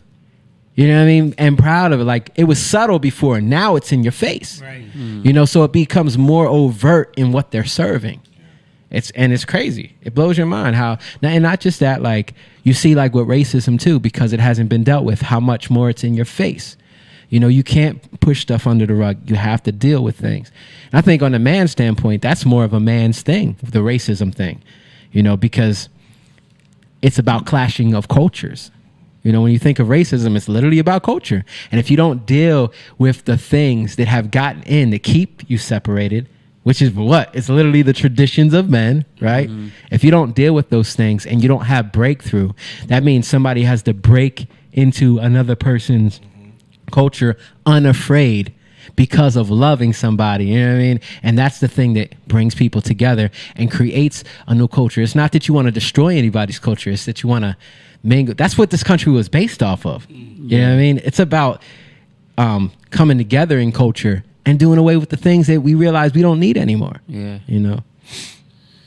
You don't need to be called Black America. You don't need to be called White America. Just America. We're just American. Just America. Yeah. Just the colors. And it's okay to have different cultures because that's what, like, who wants to be the same? Right. You know what I mean? I don't want to go to Moan's house and have what I eat. I want to go to Moan's house and have the Asian food that Moan got. I want to go to James' house and have all the food you got. You know what I mean? Like, it's fun to have different cultures. Bust up shop. But there's certain things I don't want to do. I don't want to go to Moan's house and be worshiping Buddha. Yeah, right, right. I'm not trying to do that. You won't have that there. I know. I'm just saying, in the ancient Asian culture, he's one generation removed from that. Yeah, that's you know true. what I mean? That's true. Yeah. That's true. Joe Biden won New Jersey. Just, you know. Anybody surprising? Shocker. Oh, shocker. Is anybody surprising? You know, Booker's, I don't know how they're calling this already. I don't think they did the mail-in ballots yet. I think they're assuming that there's this weird thing. Have you seen how, like, they were like, if Biden is leading by the end of the night, then they're going to say he won. But if Trump is leading by the end of the night, then they're not going to say it. They're going to wait. And Biden's campaign said that all they're going to need is one media outlet to report it, and then they're going to prepare for the transition. Yeah. So, just one. Yeah, just one. Hunter Biden reports. Joe Biden is the president. Out of a porta potty, Hunter Biden. So somebody was in the chat, Michael Fimple. Who's that? I think that's City. I think that's Hansberry. Okay, he said, "What's up, Stanley?" I wasn't sure if that's got to be Hansberry. There's a fire in the background. Okay. Steve Hansberger watching. What's up, brother? Hans, what's up? Vilber Kodo? Asia Lewis. What's up, everybody? Again, we're just hanging out. It's election night. We're just doing a live stream, hanging out, talking some stuff about, the country, elections, politics, eating some Doritos, drinking some beer. Oh, man. Take them Doritos away. I was saying that Booker won, too. Cory Booker? Yeah. He was up. I hope he didn't win. No, he did. I want him out That's so what bad. They called it for They him. called it for him already? Yeah. Okay. I don't know. I've seen a lot of Booker signs. Yeah. He's how people can't see through the phony, yo. I don't know, man. Just like he ran. Yo estoy un taco, por favor.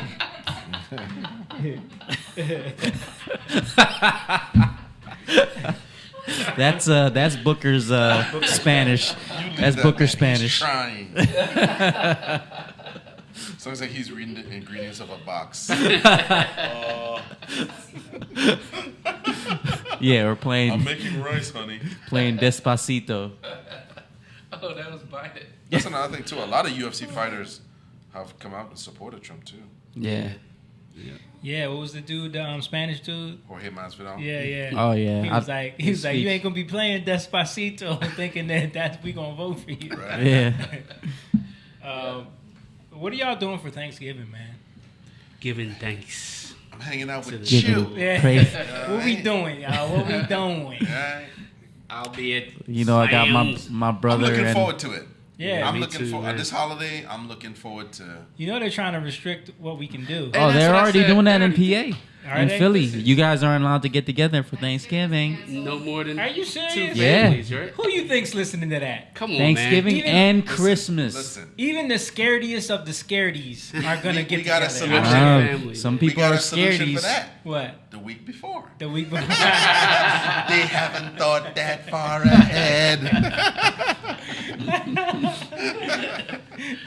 Talk That's what about we've been government doing. overreach. We've been keeping it the week before. Yeah, we have. We've been doing it the week before. Thanksgiving that one time I came. Yeah. So we're good. But what's do you got plans?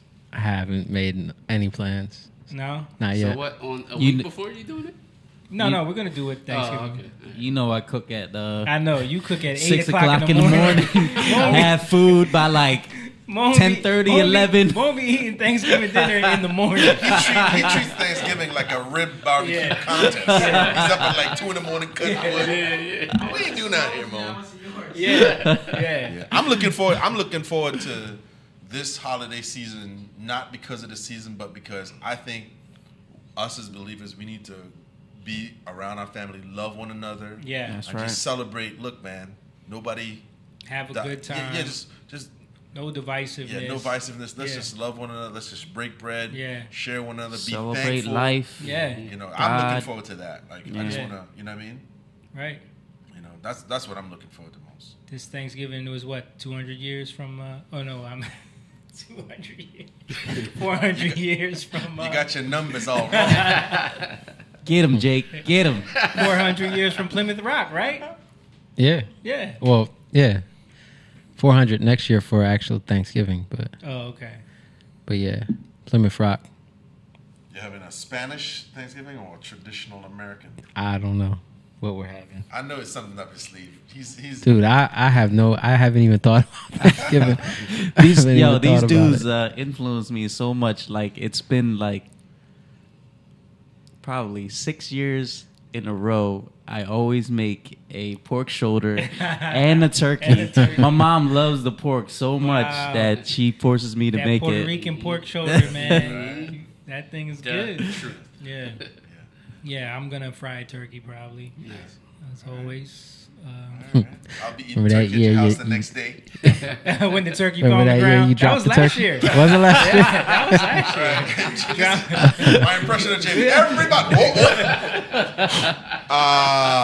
Don't eat that side. How did it fall? I don't even remember. The little thing, broke. yeah, the handle. That wasn't my fault. No, That wasn't my fault. no, it was the thing that you were holding the handle. Wasn't with. a wooden- your a wooden wooden thing thing? that you made back in 5th grade. Yeah, Guys, that's where I went wrong. Guys, when I was in 5th grade, I made this turkey holder. I'm sure it's gonna work no, now. you know what the problem was? It was made to open up the racks in ovens. yeah. This dude holding the whole turkey up with it. That's Check this out. Yeah. This is with the called heart- 5th grade I made engineering. it right? for Mom for Mother's Day in 5th grade, and like handmade this wooden thing that's made to like pull out the oven and pull the. And she loved it so much she regifted it to you. No. Hold on to this, baby. No. It was. No, we we were were at over her her house. house. Yeah. We were at her house. I'm frying the turkey outside, and then like I had to get the regular metal handle that comes with the thing. Right. We couldn't find it. Right. So I was like, "Don't you got anything I can grab it with?" She was like, "I got this." And I was like, it'll probably hold it. So and You had no faith. I picked it up and it was fine until Faith I got it. destroyed Like that. it was just about to get onto the plate, and that thing just snapped. Yeah. Boom. So- hit the ground. Mom, why would you give me that? So listen, me and Leslie are with the kids watching TV, and Jamie, you can see like the back door is right there. So Leslie's like, Jamie just dropped the turkey on the ground. I see the turkey like upside down. He tried to catch it.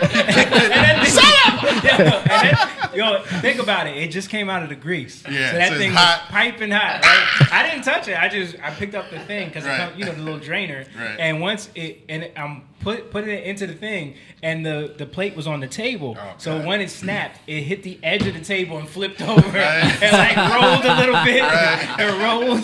So we ate some dirt with our turkey. So it was like, It's all right. Right. so it hit Thanks. It was still good. it hit the concrete pavement. So then my mom was like, "You gonna pick it up?" I said, "That thing is hot out." So we had to go inside and get stuff. So it sat there for a little bit. Right. A little cement in there. What seasoning you use? God. Cement, au gratin? God made dirt, and dirt don't hurt. My mom said she saw it from the kitchen window. That's funny. That's a story that you I would got tell Yeah. for years and years Right. later. You know. Yeah, that's one of them things from a movie, man. Yeah, we got some Thanksgiving stories. What else we got? Well, I got one. The time that you embarrassed me. Why? Here we go. Jamie don't even know. Why? What did I do? Because, Did you tell him this before? huh? No. Of course, he was there. The time when you were getting on Mom because she was trying to hook me up with Abigail. Yeah, Was that Thanksgiving? that was Thanksgiving. Right, Yep. right. So Leslie is there, right? She's sitting in the living room, Yeah. and Jamie's all. She's talking. Jamie's. She was sitting in that little eatery area. No, she was sitting in the living room. Oh, okay. I was in the eatery area, and so they're in the kitchen, right? And they're going back and forth, like, "Yeah, Mom, you try to do," and she was like, "No, that was." She was trying to play it off like she wasn't involved. Yeah, she wasn't involved. She was like, typing away like crazy right now. So Jamie goes, "Why would you bring that up?" So I hear them talking. Mom said, "Don't start." So I hear them talking, right?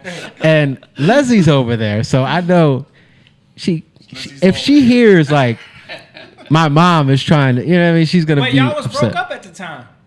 No, we weren't. Yeah, y'all were. Oh, it doesn't Y'all matter. were. Okay, but regardless, it's like Jamie's like, yo, Jake, all loud about it, and I already heard what they were saying, so I'm like, like trying not to try to act like I'm not hearing it. The symbology on this side, crap molding on here. Yeah, what's on the TV, Leslie? Like I'm trying to get Leslie to tell, so Jamie will shut. Hey, Leslie, so what's on the TV, Leslie? Jamie's like, yo, Jake, didn't Mom try to hook you up with? Abigail. How do you spell it? That sounds like something I would do, Jay. That sounds like me being oblivious of my surroundings. I was caught in the moment of her trying to play it off, and I didn't realize why she was trying to play it off. Yeah. So I just was like, why is she lying about this right now? Right. We're gonna put that right there with Jenny's turkey holder. My mom just said, "Good Lord, please don't bring up the past." No, I mean it's to laugh at. Yeah. You know, so yeah. My wife was a little mad. Well, she wasn't my wife at the time, but she was a little mad at my mom for a little bit. But they have a good relationship now. Yeah. Right. Yeah. Just don't drop the turkey. No, that was an awkward situation. Yes. After that, Jamie ain't say nothing else. You gotta give Jake his list. This is my Thanksgiving roast list.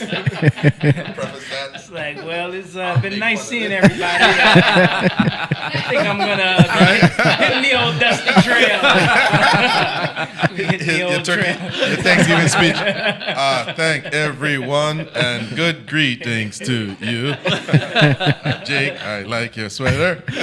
Leslie, nice hat. Because was Tim already gone by this point, or was he still there? I can't. He wasn't there at that Thanksgiving. Yeah, that was crazy. What about the story we were telling Rachel last week about when we got John in trouble for? Oh, that is funny. Yeah. Poor old John believed it. We were telling Mom. We were telling this story about when we broke your vase because we were playing soccer inside the house, and John was like 4 or 5 years old at the time, or 8, yeah, maybe. Yo, the same thing just happened. You're like, when you told me about the story, this was last week. Oh, okay. Yeah, John was like 4 or 5, and John was here. He was like, no, I was 8. Maybe he was 8. I felt like he was younger because he was so easy to the reason why I think you weren't 8 because you were so easy to convince. You were little, dude. We moved into the new house when I was 7. So no. Yes. We moved in 1996. So I was 6. Okay. So then you weren't 8. I wasn't 6. So you were 6. It was 1997 actually. So then you were 7. Maybe 6, about to be 7, because you don't turn 7 until September. So you wasn't going to be 7 until September. And this was summertime because I remember brothers. It was summer. So you were still. It actually was 1996 because, yeah, that was my junior year. 96, 97. Right. And 97, 98. I graduated. So you was 5. You was 5. You was 5 because it happened in the summer. You don't turn 6. You don't turn 6 until. I mean, it could have been the year after. Either way. All right, let's tell the story because it's funny as heck. Listen, I'm trying to help. He was 5. He was 6. He was 8. We got. I'm trying to help him out. This is what happens when we have brothers on. I'm trying to help him out because if he was 8 and we convinced him that this easy, then there's You're we gullible. gotta have a little talk. So John John was 6.5. John It was was 6.5. Let's just go there. And we were all playing soccer in the living room, and Jake always goes a little too extra to play stuff. Oh, it's my fault. It's my fault. Y'all, everyone can attest to Jake's. You do get a little happy when there's a ball around, bro. Right. So somehow my mom's vase that was sitting on the mantle of the fireplace fell and broke. I don't remember exactly, but immediately when it happened, me and Jake both was like, "Ooh, John, what did you do?" And he was kind of like over there like, "What?" And we were like, John, you broke Mom's vase. And he was like, "I did." And we were like, "Yeah, man, you're going to have to tell her when she gets home that you did it." And so my mom gets home from work, and we're like, John, go tell Mommy what you did. And he goes up, and he's like, "I broke your vase." And my mom gets all mad. "You guys always break everything." And we just sitting there shaking our heads like, We told you. And Jake looks at ninja classes.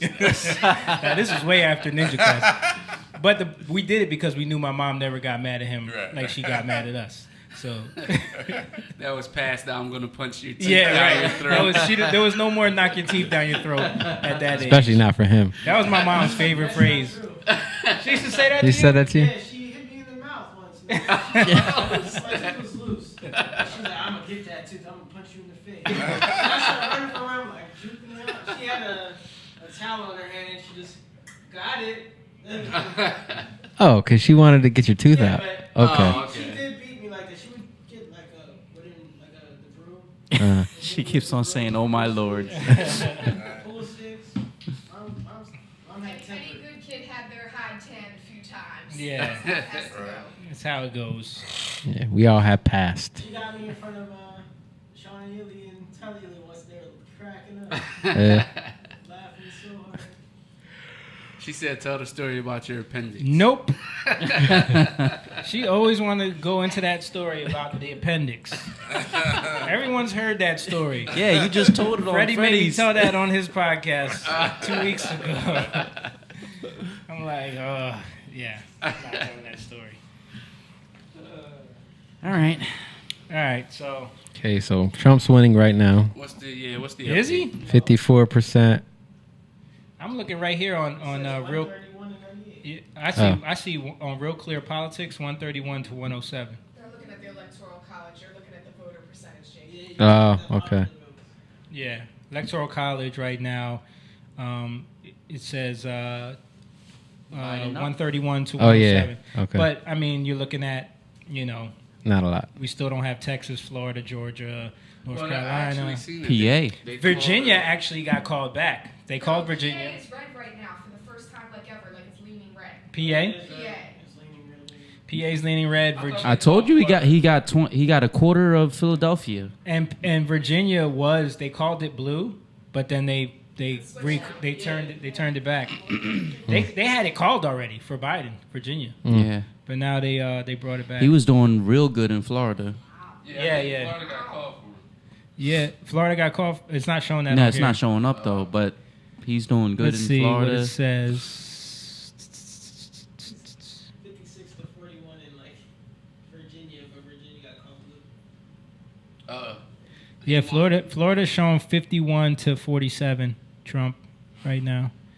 Georgia showing 55 to 45 Trump. Wow.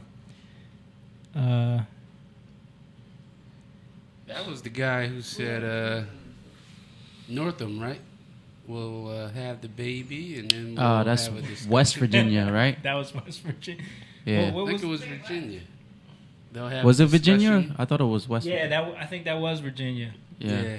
You know. Wow. They'll have a discussion between the mom and the doctor. What's best We'll make for the baby. We'll make the baby decision. comfortable.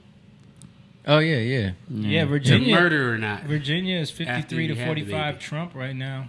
But they have Joe Biden with the check next to it. Not here. They have it gray. What do you want? I'm on Real Clear Politics. Live results. New York Times. New York Times. You want to believe that? You want to believe that? New York Slimes.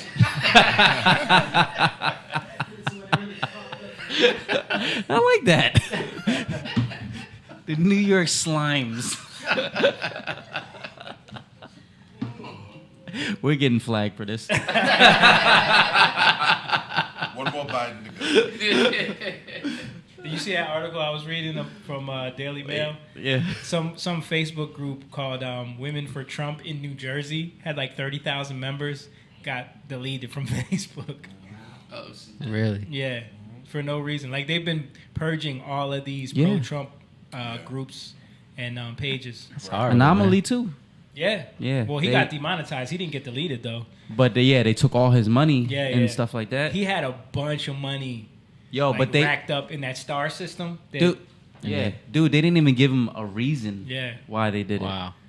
it? Yeah. Robbery. See, and look, that's what they can do. Especially with crypto. Yeah, that's what can happen. That's why That's all everyone that that's like, digital currency. everyone that's like leaning into that, thinking that that's the wave of the future, dude, they can totally just take that from you anytime they want. That's dangerous. Yeah. Mhm. That's dangerous. They can say, no, your money, they'll show your account with $8 million in it, but it's grayed out. You can't access it. It's like, Like this? nope. And all they got to do is say, yeah, you're morally off. Yeah. Based off of their what we consider yeah. morally. Yeah. You gotta go. Or they use their own fact check. You've been fact checked too many Yeah. times. Dude, there was something Biden was like, was talking about this like social credit system, based off of like, China? woke points. Damn. No, based off of like intersectionality and Black woke points and Mirror. stuff like that. Does sound like a freaking Black Mirror Yeah. episode. Yeah. Did you see that? Did you guys see that cartoon that Kamala Harris put out on her Twitter page? Yeah. You didn't see that? I didn't see see if I it. can find It's that. crazy. See if I can find that This real is quick. who you want as president.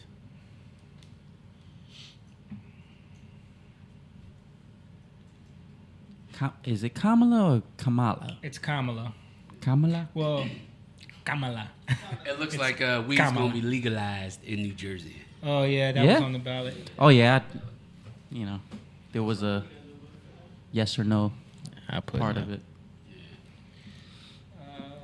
They were trying to do some sneaky stuff with changing the districts. Did you see? I No, did. I in did. Jersey? Yeah. I voted no to that. Yeah, it was the last thing on there. Yeah. I did. What was it? Read You didn't- I don't remember. The last question was It was the very last question on the ballot. They were trying to restructure the districts, which would cause an issue with how they were able to allocate money to different districts. Mm. And they were trying to say it was because of just the censorship, but it would actually cause problems for districts in the future. So, of course, I put no. Brunel says, shout outs to everyone. It was really refreshing listening to you guys. I'm having a Biden moment, falling asleep. Sleepy Brunel. Probably a longer night. I should have stayed in Florida. See you guys on Saturday. Stay strong, brothers. Hey man, I'll see you on Saturday. I don't know if everybody else will. Yeah, I got soccer. Yeah, for I the got kids. soccer, man. Yeah. Good to see you here, my brother. We will talk. All right, bro. Check out this video though.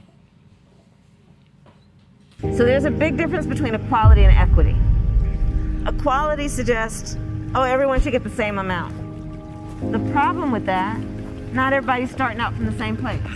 So if we're all getting the same amount, but you started out back there and I started out over here, we can get the same amount, but you're still gonna be that far back behind me. It's about giving people the resources and the support they need so that everyone can be on equal footing and then compete on equal footing. Equitable treatment means we all end up at the same place. Communism? Socialism. Exactly. Hello. Huh? Where's she from? Where's she from? Yeah, like geographically, like where's she from? Well, her father and She her mixed. father's from Jamaica, but She's not ADOS. her father's from Jamaica, who was a slave owner. Her mother is Indian, from one of the highest caste systems in India, which the Brahmin caste, which is like the elites. You know what I mean? And communism is what she's talking about. That's communism. That's Marxism right there. That's the only way. Like when you talk about equity and equality of outcome, where we all end up in the same place, the only way you do that is by stifling those people. Yeah. Because there's no way to get everybody to the same place. It's impossible. It's people who work harder than others. And you're not It's- factoring drive. You're Yeah. not factoring Yeah. wills, Yeah. choice. Mhm. You're Right. not factoring. Nope. There's a lot of. It sounds good, but you're not factoring a lot of things. It does sound good in Right. theory. That's like saying, Because it makes well, it sound like it makes it sound like everybody wants this. They're trying to essentially end up at the same place. Yeah, that's like saying, well, we need to give everyone the opportunity to make it to NBA, so we're going to stunt everyone's growth from now on. No one can be any taller than 5'2". Let's cut all the tall people one leg off every tall person. Right. Every tall person has to play on their knees from now on. If you're above, it's You're lifting ridiculous. too much. And the Bible, strong, and, man. and what does the Bible say about this? If a man doesn't work, he shall doesn't not eat. eat. Right. Yeah. You know. Yeah, but this is what people are signing up for with this, with these two. I think it's just, man, it's learning the phraseology of all of this stuff. Like, how are they putting this? Because, like I said, that does sound good until you really You're stop. a little closer. Until you really stop to. How are they going to implement? How are they this? going to implement this? And like you said, like, you know, when you really start, well, how do we know everybody wants to get up there? Yeah. You know, how do we know that? How do we know some people are comfortable scamming off of people like from that are climbing the rope? Right. How do we know that? How can we measure that? You know what I mean? So Yeah. But that's the problem. You measure it based off of. See, that's what they don't tell you. They don't tell you how they measure it. And that's the problem, because how you measure it is the issue. Sure. You know. Sure. And what they're trying to do is this: they're going to cash in on the totality of the idea, and willfully know that there's some people who are never going to do this, but they're going to cash in on the totality of what they're presenting, knowing fully well that if it fails, they could be like, well, you know, our idea was great, but you never participated. And they're going to use that to say, well, the reason it failed is not because this plan is flawed. It's because you didn't try. You didn't go out and vote and keep voting the way we wanted you to vote so we can put these plans. As I remember watching the Michelle Obama documentary, and she pretty much said, the reason we failed and Trump is because you didn't continue what we started. And it was all the people's fault. It wasn't failed policies. It wasn't that he didn't do what he said he was going to do. Nothing like that. It was basically you didn't continue what we told you. You need to find that video of him drinking the water, for Flint, Michigan, dude. Oh, I got that. Because that was. Yeah. Was I it remember prop seeing water? that. I remember seeing that. Yeah. Cue the water. But yeah, there's. I just want to show y'all this real quick because there's a lot of people that were posting this stuff on the internet, and it's Venezuela.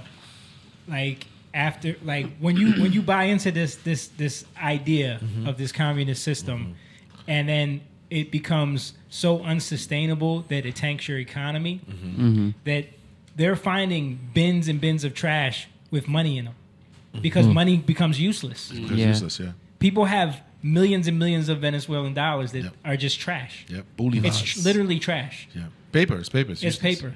And there's tons of pictures on the internet of trash bins filled with money. Yeah.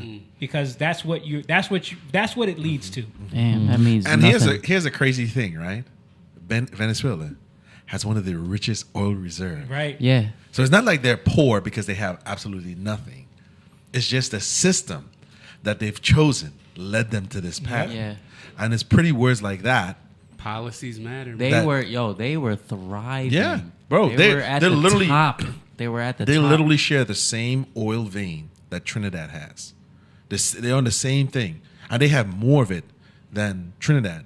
So it's not because they don't have the resources. It's because of leadership and these ideologies. I don't think people understand that. That I see you and I hear. Sorry. Yeah, here's the video. To tell you directly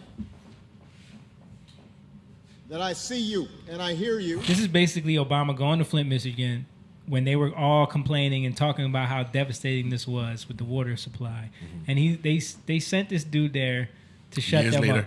To shut them up. Oh, okay. Look. We invest. Can I get some water? Come on up here. I want a glass of water. Get a bottle. Bottle water. Get a bottle. I want a glass of water. Everybody settle down. This is a feisty crowd. Thank you. That's not a prop. Exactly. They see. I really did need a glass of water. This is not a stunt. Yeah, right. Look at their faces. What? He wet his lips. He did not drink it. He didn't sip it. He wet his lips. There was an audible gasp in the audience. People were just like absolutely dejected. What'd you say, Steve?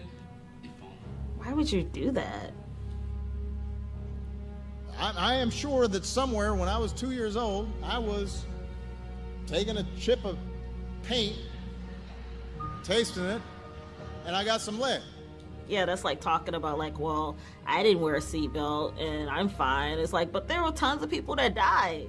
Backstage, the president, sitting at the table with the criminal governor, decided to perform his stunt all over again. You know, generally I have not been doing stunts here, but, you know. That's not what I expected. That's what Snyder did.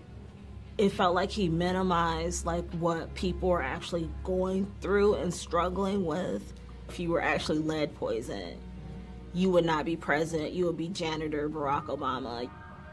We were holding on to hope that he would declare a disaster area. A disaster would give us FEMA, it would give us pipe replacement, get engineers in here. Then we could get Medicare for all the residents of Flint. As soon as he took a drink of the water and said everything's fine, that was that. Yep. And look at it, years later, it's still poison. When he came here, he was my president, but when he left, he was not my president. You know, I want to say something real quick. You remember Michael Moore was a darling? He's been putting out a lot of these lately. Really? He's got, the first one was the green. Oh, yeah. Right? What was that? Planet of the Humans. Yeah, Planet of which the is what you and I, you saw that. You know, essentially it's about depopulation. But he's going against the idea of, the Green New Deal. The green energy. Green energy. He went against them. And then this one. And I think, because I think The Hill did a thing about him. And pretty much like he's no longer, they don't want to hear from him anymore. No one wants to hear from him anymore. Yeah, he used to be like the Democratic darling. Yeah, like man, when he did Fahrenheit 9/11 and all the others, And, I mean, it was what was the healthcare one? healthcare one. When he went to Cuba. Yeah. Right. Oh my God, genius. Yeah. Genius. Yeah. This guy's a Yeah. genius. Oh, they had him on everything. They couldn't wig him in his little silly hat and his sweatshirt. Now he's nowhere to be found. Did he do one on fast food too? Was that? No, that was another guy. The guy who ate all the fast food. That was another one. But the one he did about the healthcare was tied into fast food, though. Okay. Yeah. Let's check this video. This is what you sent me. You were talking about. Yeah. Okay. Because that goes right into. This goes with that. Flint. To be standing before you at a serious time like this in the world, pandemic, the China virus or a plague. I even caught it and was in intensive care twice. The narrative has been spent. This is not a game, folks. President Trump, Vice President Pence. God used whoever he wants to bring his people out of whatever the problem have to be. Right now, the narrative been spent. President Trump is full of hate. Let me tell you something. The Democrats is full of hate. I'm tired. I've been a Democrat. I am a Democrat all my life. 64 years. Last 4 years, I voted for Hillary Clinton. This year, I decided to go with President Trump. I'm not a bootlicker. I'm not an Uncle Tom. I'm none of those things. I'm somebody that's in a poor, impoverished community. President Trump, thanks to my good friend, Charles LaDuff out of Detroit, I was doing a piece on closing liquor stores early because I live inside of a crime scene right here in Flint. People are in foreclosure right here in Flint. People are losing everything. And when Mr. Trump said, what the hell you got to lose? He was talking to me. He was not talking to my seat. Only thing Maurice D. Davis got to lose is a council seat at $700 every 2 weeks. But this is what I got to gain. Instead of being a divided state of America, it's time to be the United States of America. Mm-hmm. Do you understand what I'm telling you?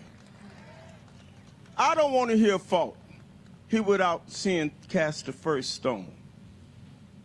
We saved under grace. God used whoever he wants to, such as times like these. Vice President Pence, the Trump administration, they reached out to me. Our water crisis has been silent. I've been before probably 170 million people in a couple of days. Interviews everywhere, and people accuse me of being selfish. People dying right here and have died. We're tired of suffering and nobody give a damn about poor folks. President Trump, they reached out with nothing but love from y'all all over this nation. I don't want to hear another time I'm a Trump supporter, I'm an American supporter. Y'all have more love. Now the Democrats call me every name but the child of God. And I'm going to shut up because I got 2 minutes because much more I could say. But I'll tell you one thing. This nation is one nation under God. One nation under God. Thank y'all for listening. Thank you. So this is somebody from Flint. He's a councilman there now. And this is someone who's dealt with the water crisis there. And dude, I've never seen that clip of Obama until I saw that on Twitter. Somebody just posted that. It's crazy to me how the media never showed us that. Sure. During my years of like just being, Obama. That was a major crisis, yeah. It was a major crisis. We heard about it all the time. But I had no idea that he went there and tried to downplay it for them. Tried to like silence them in a way where it's like, I'll drink the water. Water's fine. Look at me do this dance. You know what I'm saying? And it shows you how they're subservient to themselves and to the people who put them in power, really, and how they could care less about the people, and it's about the people. What are you're in a servant position to people, and that's, if you think about it, like that's what the whole Bible is really about. It's about righteousness and not doing people dirty, not taking advantage of people, not looking at them in a way where how can I take advantage of them? And if you look at the inner city and the street code is literally just an example of the principalities that were ruling over them through the Democratic Party for so many years. Like literally where did they get these ideas and these code, these principles that they live by? Because that's what they're ruled by. So they're just doing what they grew up in, and that can change, that can break. It just takes people to see it and not just say, well, that's just the way it is. When people look at the way people think in inner cities, and the selfishness, and I've lived in Camden where we're at now, for years, and it's hard, when you're like dealing with it every day. Like I don't know if any of y'all can really relate, but me being in the city and dealing with people day after day, like just only thinking about themselves, it's hard. And for me, it took me a while to I learned humility. I learned how not to look at somebody and think, oh, they're just being ghetto. You get what I'm saying? Like, I had to learn it to be in the midst of it and take it, you know, and be able to process it in a way where I'm not putting it back on somebody. You know, you see it through graceful. Yeah, you see it. You have to eventually, or else it just continues. You know, just because we point out something doesn't mean it's never going to change. Yeah. What's up? No, I'm just looking at election results. Oh, okay. Trump is like, he's killing. He's gaining ground. He's killing in Florida, but they don't want to call it. He's up like 300,000 votes. Yeah. They don't want to call it. Yeah. And so, same thing in Georgia. They don't want to call it. You know, the media is not that. Like you said, they already have this planned out. Right. Yep. If Biden was up by that much, it'd be called on. Right. But they're not. They're going to hold off because they want to be able to leave that door open to say like, and if if Trump does call it, then they can call him a cheater and then take it to the courts and somehow, you know. Well, I'm gonna call it. He's gonna win this next election, and when he wins, I believe that people are gonna really start to see how much he's gonna do for communities. He's already doing it, but I mean, how much more? Do you? I just want. You think? Oh, crap! My bad. Do you think people are gonna like surrender to the fact, like, all right? Nope. You don't think so? What do you mean? No. What do you mean? Because for 4 years, people have not just surrendered to like, okay, It's gonna be not You know my. what I'm saying? No, I don't think so. It's gonna be not my president season 2. Season 2. But I do think I mean I think there's people who I've seen there's people who they didn't vote for him and now they're voting for him. Right. I think this election, because if you think he's been dealing with impeachment and everything else, and you know, all this stuff for the last 4 years, really. Right. And I think this next term, he's going to be able to really flex, you know, and really do what he wants to do with the grace of God, because I don't think it's really about him. I think we have to pray for our president and to give him the backing that he needs to be able to do what he needs to do. Yeah. What'd you say? And the Senate. Yeah. Yeah. So hopefully the House and the Senate, you know, we get some changes in there. Yeah. But even with like, you know, the Supreme Court, the stuff there, that can help out. But yeah, I have hope for this country, man. I have so much hope for this country. And again, we can't look at everything else. We can't look at like even the people who are going crazy. Like, I have hope for them. Yeah. We can't look at them like they're horrible, like they're idiots. Yeah. You know what I mean? We have to have hope. A lot of these people are hurting. A lot of these people grew up in bad households. Even if their spoiled household is a bad household. Right. You know what I mean? Spoiled without kid, like, that's one thing that annoys me when people say, oh, you grew up with a father, you know, you're spoiled. But if the father ain't doing nothing for him, it doesn't matter either, right? Right. So, you know, we have to have hope for people. And I believe that a lot of hurt and a lot of people who are rebelling and acting out now are going to shift. You know, it's just things have to break. Yeah, I second that. Agreed. Yeah. Yeah. In the name of the Lord your God. I think that people are going to realize that no matter what goes on, we got to change this like idea of that person's the enemy. You know what I mean? Mm-hmm. That person is evil because they don't see things the way I do. Right. Yeah. No, that's just the opportunity to Yeah. love somebody, you know what I mean? And not in a fake corner, not in a like, hey, man. Hey man, I just want to love on you. Yeah. That's the Christian. I just want to love on your brother. Come on. Yeah. Speaking Come of in some for the love, real thing. Pour me some love over there, my But brother. I think too, it's like what we have to do is we have to learn to stop copying celebrities, political pundits, news anchors. That is a fact. And Lady Gaga. We can't. We gotta cut that Baby out. Gaga. Well, see, that to me, that is the thing that's breaking, because people have to rise up. Because if you think all those There you go, prognosticators. That word. Yeah, that. All those. Those are the people who are prophesying. Yeah. You know what I mean? These things, and people are listening to these false prophets. But that power, it gets exposed by prophets rising up. You know what I mean? People who are really, and it's got to come from places like even like this, where you're speaking about things in a way that is very important. Right. Sure. Yeah. And it destroys what, Jamie? What does it destroy? The kingdom of chaos.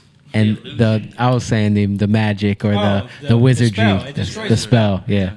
It destroys the spell that people are under, because it's a spell when 90-something% of black people vote Democrat for years and years and years. Absolutely. You know, it's a spell. And it's a spell when if you go against that, you're ostracized. Or you're told that you can't be a part of the club anymore. Yeah. It's a spell when in New York 50% of babies born are 50% of babies born are aborted. Yeah, so they're not born. 50% of babies that are conceived. That are conceived. Right. Yeah. Yes, 50% of babies conceived are aborted. Right. And how many, you know what percentage of those are African American? That's for African Americans. Oh, okay. Yeah. Okay. Yeah, that's crazy. That's crazy. Yeah. And when you tell people about that, they will fight you on the idea of, thank you, sir. Little scotch to take us into the 2020 election. 2020. I'm good. But when you try to explain that to people, you know, we had a conversation last week about how men shouldn't have a voice, men shouldn't have an opinion on this because it's not their body. Sure. You know, and to me, it's like that is. I completely, and you can't argue that you want men to be in the picture, and men need to step up. Right. And they have to be fathers. Right. They better pay that child support. But at the end of the day, it's come on. You know the thing. Listen, that we've made all those points, but it's like when someone is so under that spell, they're gonna fight you on it. You know, because in the law, even especially in New Jersey, even if it's not your kid and you've been taking care of them for wrote years, it in there. They wrote it in there. Yeah. You are obligated to continue to pay child support because the next if you find out that's not your child. Right. Really? So how is that? Yeah. Wow. Yeah, bro. And you know what's crazy about that? Again, that goes back to the spirit of rebellion. That's just a spiritual. You can rebel against your own body. Yeah. You know what I mean? It's just. It's not. I think when we think of rebellion, we think of like an opposing force, but sometimes it's you. Mm-hmm. You know what I mean? Yeah. Sometimes it's you. You're rebelling against God, and you're rebelling against what you know to be right, but you're going to do it anyway. Right. You know, and that's the thing is that are you prepared? You can do it because you all have free will, but are you prepared to deal with the consequence? Right. That's what people don't want to deal with. Yeah. And the celebrity world and the secular world is going to tell you, don't worry about the consequences. Just do it. Right. They're not going to be it's there. It's your right to do it. Mm-hmm. They're not going to be years. It's empowering. Years later now, when you were 18, 19, you did this, or however old you were. Now you're 34. You've come into a new light. Now you're married. Now you want to have a kid. And now that thing that you did, now you can't have kids. Mm-hmm. Where's the people championing you, telling you, good for you, you're standing up for your rights? Where are they? Well, see, now that even isn't a problem because you just go get a surrogate and then, you know what I'm saying? Yeah, but it's if still... you got the money. Yeah. But hopefully you've sacrificed enough of your babies to get to the point where you can have the money to have a surrogate to have your baby for you. Yeah. You know what I'm saying? Hopefully. Well, make TikTok videos. Become a celebrity. Yeah. Or what's that new app OnlyFans. Now? OnlyFans. Dude, I saw a TikTok of a girl who was pregnant talking about she's starting an OnlyFans. And she's dancing pregnant. She's talking about she's only going to be showing her, you know, herself in bikini pics on her OnlyFans. Subscribe to my OnlyFans. She's pregnant, dancing on TikTok. Right. You know? Worshiping money. Wow. Twisted. I just sent you something. You sent me something? Yeah. Okay. It was just something I saw, and I thought, like I said, it's a little thing. Like I thought of the news immediately when I saw it. I was like, huh. Okay. Let's pull it up.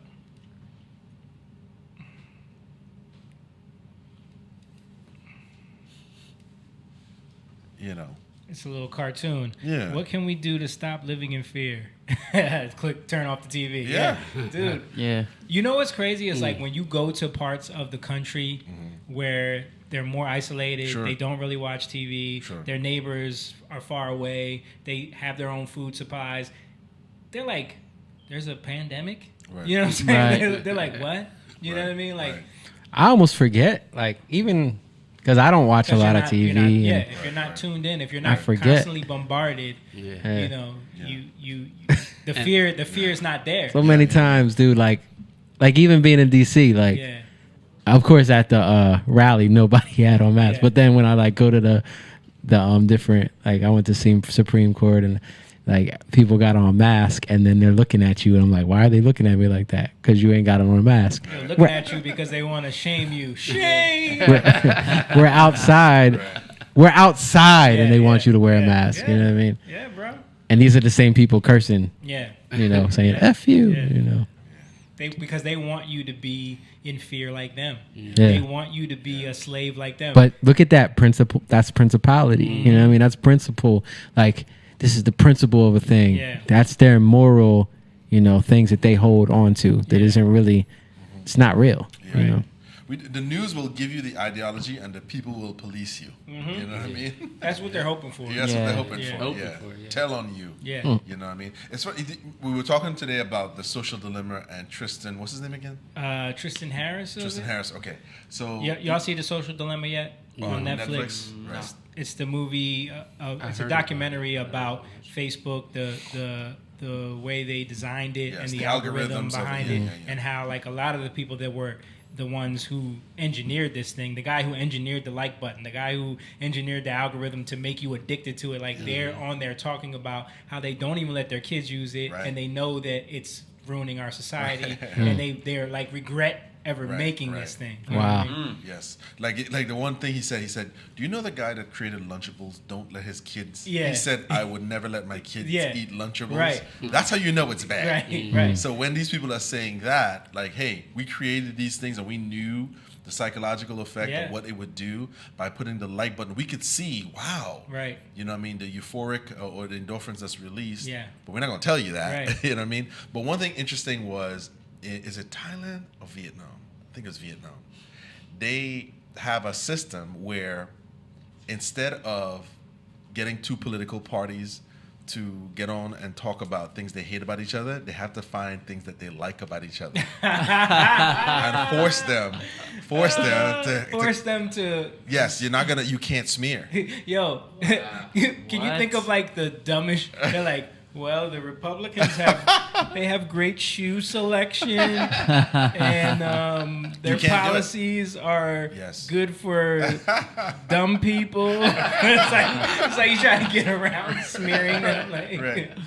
But it was ingenious. I think Joe Rogan is going to bring on that lady. She is one of the director of public affairs there, and she said she wanted to change what she saw happening in the Western world, which was the smear campaign via social media. So she said, you have to come on and find commonalities, and then we can discuss other issues, but we have to find common ground first. And they were saying that they're no longer going to allow you to run campaigns like that within the country. Yeah. It's going to do no good. And how they were talking about that. And pretty much like Facebook has had to go around and delete, because I think we forget that Facebook is like now a marketing tool around the world, and they have found that countries are actually using it, with false information. They're just putting it out, whatever. They talk about that in the documentary too, how like they use Facebook to literally create unrest in countries. Yeah, like someone will post that this person did something against Allah, right, or the Prophet Muhammad, right, and like make them go out and seek this person and seek revenge, and it never happened. It never happened. And this is why that deep fake thing is so crazy. Dangerous, because you gotta understand, these people, how we know, man, that's fake. To those people who don't unaware of technology and it's now landing in their hands, and they see, oh my God, the president just peed on so and so. And dude, this thing that's going on in France right now. Right. With that teacher getting beheaded. You don't know if, what if that information got out because someone wanted to get rid of that? How do you know if that really happened? Right. You know This is what we're heading to. Yeah. Ultimately, where people are going to make decisions like that. Oh, sorry, it was fake. Okay. Yeah, right. You know. And there's warring factions that know how to manipulate that stuff and get people to just react on it. And I think it's crazy for me. I'm sorry. No, even that's just cultural though. Like the fact that somebody will react and think it's okay to react in that way is a cultural thing, and that needs to be dealt with. You know what I mean? That's not like in the Western society that ain't happening. Yeah, sure. But it's starting to happen. Oh, I see it happening now. No, but it's not to that point. Like we're not seeing it yet. They can post up something on the news talking about this young boy in a MAGA hat was assaulting this Indian American man, and then they try to ruin his freaking life. He doesn't get accepted into Harvard. Like or I don't know if that was him, but I think it was him. That they will try to ruin your life now. You know what I mean? So it does. He got paid now. But I'm saying they can do this now. Yeah. They're doing it now. I think what this guy was trying to say is that we're looking at it as a national country thing. Yeah. But it's global. Yeah. And there are way bigger implications on that level. You know what I mean? Because they don't have the governance that America does. Yeah. Well, I just saw someone posted up that there's actually a case before the Supreme Court right now looking at Section 230. 230, yeah. Because of Facebook. So, and that's why they had them. They had the heads there. You know. They had them there to do the hearing in front of Congress to see what they would say, and Jack Dorsey pretty much lied through his teeth. That dude is.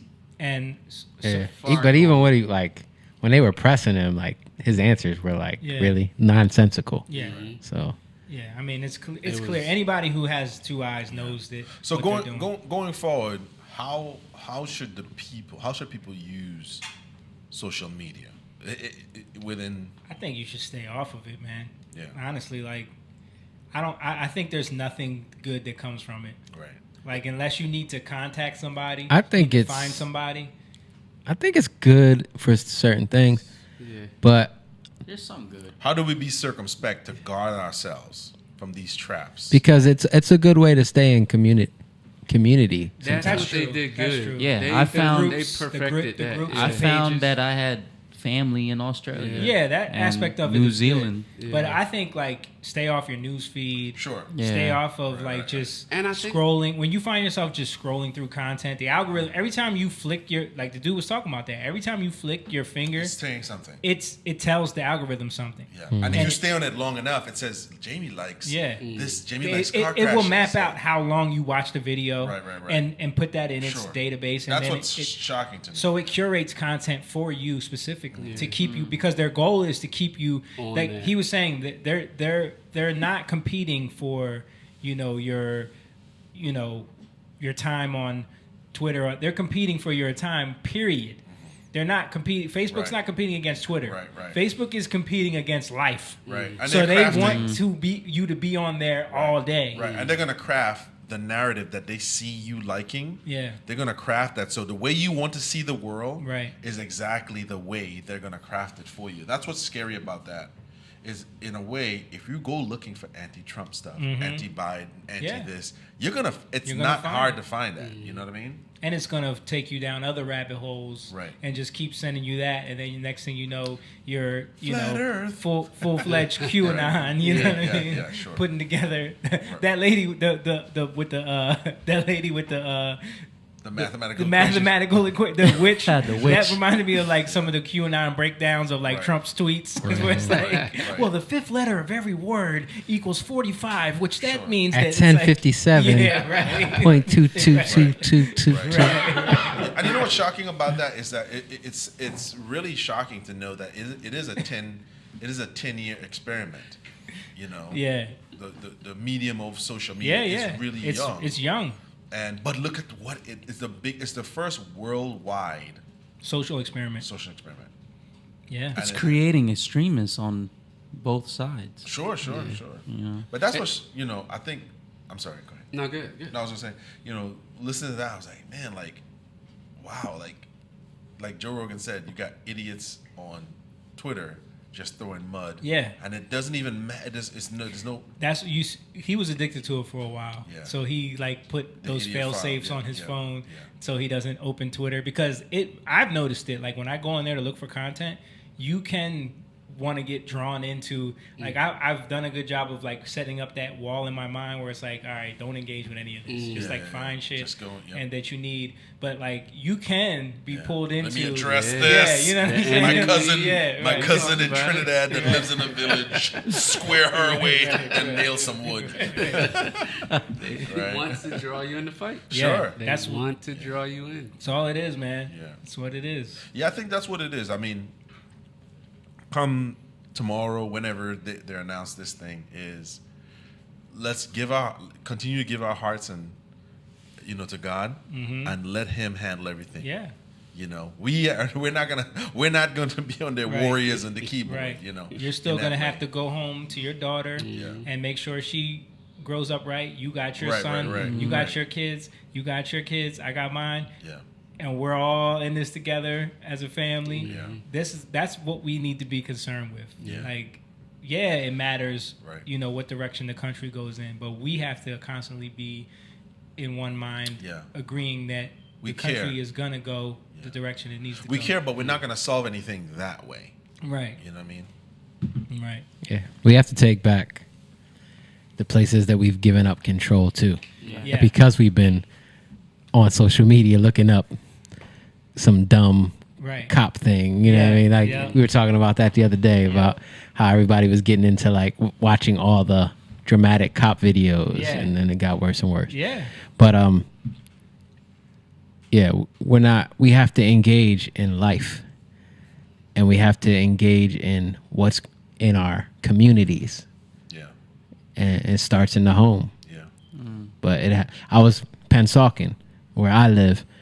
There was it was the same people running for like city council. Like there was not even a Republican choice. Yeah, and mine too, and Voorhees too. See, that means people aren't caring. Yeah. Mm-hmm. And that's true too. It's like and I take responsibility. We don't go to town council. I haven't. I went to one, and I was actually surprised. I was like, "There's nobody here." Like it was me and like four other vets, 4 or 5 people. And like they looked at me. They thought I was a soldier, and they're like, "Hey," and I was like, "No," because they're so used to I'm that a contractor. That just being, and I just went in and I walked in and I was like, and it felt awkward because honestly, here's what it is: it's a room with a row of people. And they're literally like, Section 593, trash and pick up on the road over there. All in favor? Aye. Okay. Aye. Say. And you understand? And no one is saying anything. You just, I mean, it is kind of boring. But you don't, by the way, they list it. They put the list out so you can go and you can challenge those things. You can write, you know what I mean? But you don't know that. You don't know. Mm-hmm. I was like, wow, like it is true. There's nobody there. Just a couple of old guys sitting around in the back, I was like, man, like we're really not that active, in that area. You know what I mean? Yeah. And the guy told me, he said, all those Congress people that their names are on the signs, they rarely come to those things. I mean, now they'll come, because it's this time, but they're not here. It's really the town council, the people, the elected people in the municipal. Those are the people that are there all the time, or the circuit judge for that county. He's really the one. But the Congress people, no, all their offices are either in Trenton or in another place. You know what I mean? It's very interesting. Yeah. So basically, I wanted to show this meme one more time before we get out of here. We got a long night of election. This is what you were talking about, Jake, and this meme has been like the story of it all. You know what I'm saying? Like all the things that we've given up, thinking that they're conveniences, they lead to this cage. Yeah. They lead to the line in the cage. All of these things that we give up, thinking that they're indulgences, thinking that these are things that are making thinking they're freedom. Right. They're freedoms. Right. Yeah. This can be a cage, man. Yeah. Oh, yeah. This is a cage. Absolutely is, man. Yeah. I mean, listen, we got situations that we talk about, like people get themselves in trouble with this. Right. You know what I mean? Can I say something real quick? Yeah. So the other night, right? I'm playing with Sophia, and I got wrapped up in something I was watching. And you know what she does to me? What? She grabs my face. She's like, "Daddy, talk to me." She put you in your place. It bro. was so cute. I was like, "Oh, baby." I was like, "I'm listening," and I put it down. Yeah. Because she noticed. She you weren't paying noticed attention. because she's trying to show me something. She's making pizza for me. Yeah, She right. asked me what I want. But you're Yeah, like, you're I'm in half-ass. Yeah, pepperoni. Yeah. Conspiracies. I'm looking at Joe Rogan explain some stuff to me. And she walked over to me and she grabbed my face and she's like, "Daddy, Yeah. talk to me." And it's like, yo, real life is happening All right. right now. My daughter, yeah. I was like, all right. So I was like, but honestly, that's it right there. Yeah, you know what I man. mean? Why do I care about this? You know what I mean? Yeah. I was like, okay, so you know what I mean? That's funny how kids put you in your place. Yeah, she doesn't know anything about it. She just knows she's trying to make me pizza here, Right. And I don't want to pay attention to her. Yeah. You know? It's important, man. Yeah. But I think this is a good time. This is an important time for everybody. Yeah. Not in the way the fear way that everyone's pushing right now, but in an opportunistic way, in understanding what is coming and with the opportunities that we have to change our lives, change the world. So I think we'll leave it there. I appreciate everybody. Yeah. We should close it out with prayer. Yeah, let's do that. Let's close it out with prayer. Come on. All right, come on. Everybody join in on the prayer. I got y'all over there. Look, grab hand over there with them. All right, go ahead, Jake. Lead us in a prayer, taking us out. Oh, man. I got to always pray. Yeah. All right. Father, we thank you for this day and this night where we can come together and speak about you, speak about your principles, your morals, your ways, to solidify them in our life. And we ask in this country that you bring a disruption to all things that we've settled for that are not totally and fully in you, and that you raise up the foundation that you have laid in Jesus, even in this country, from our forefathers, from the ones who've come before us, and we honor them where they've come and where they've even fallen short, and we go there and we raise up those places into this future so that it's not forgotten.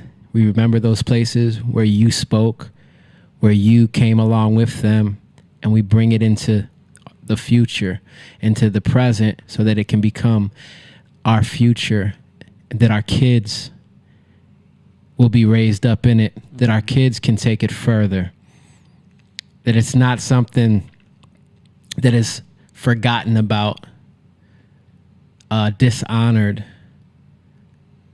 but it's raised up to your honor, to your glory, and to your love. I thank you for this country. I thank you for the freedoms that we have in this country based off of who you are.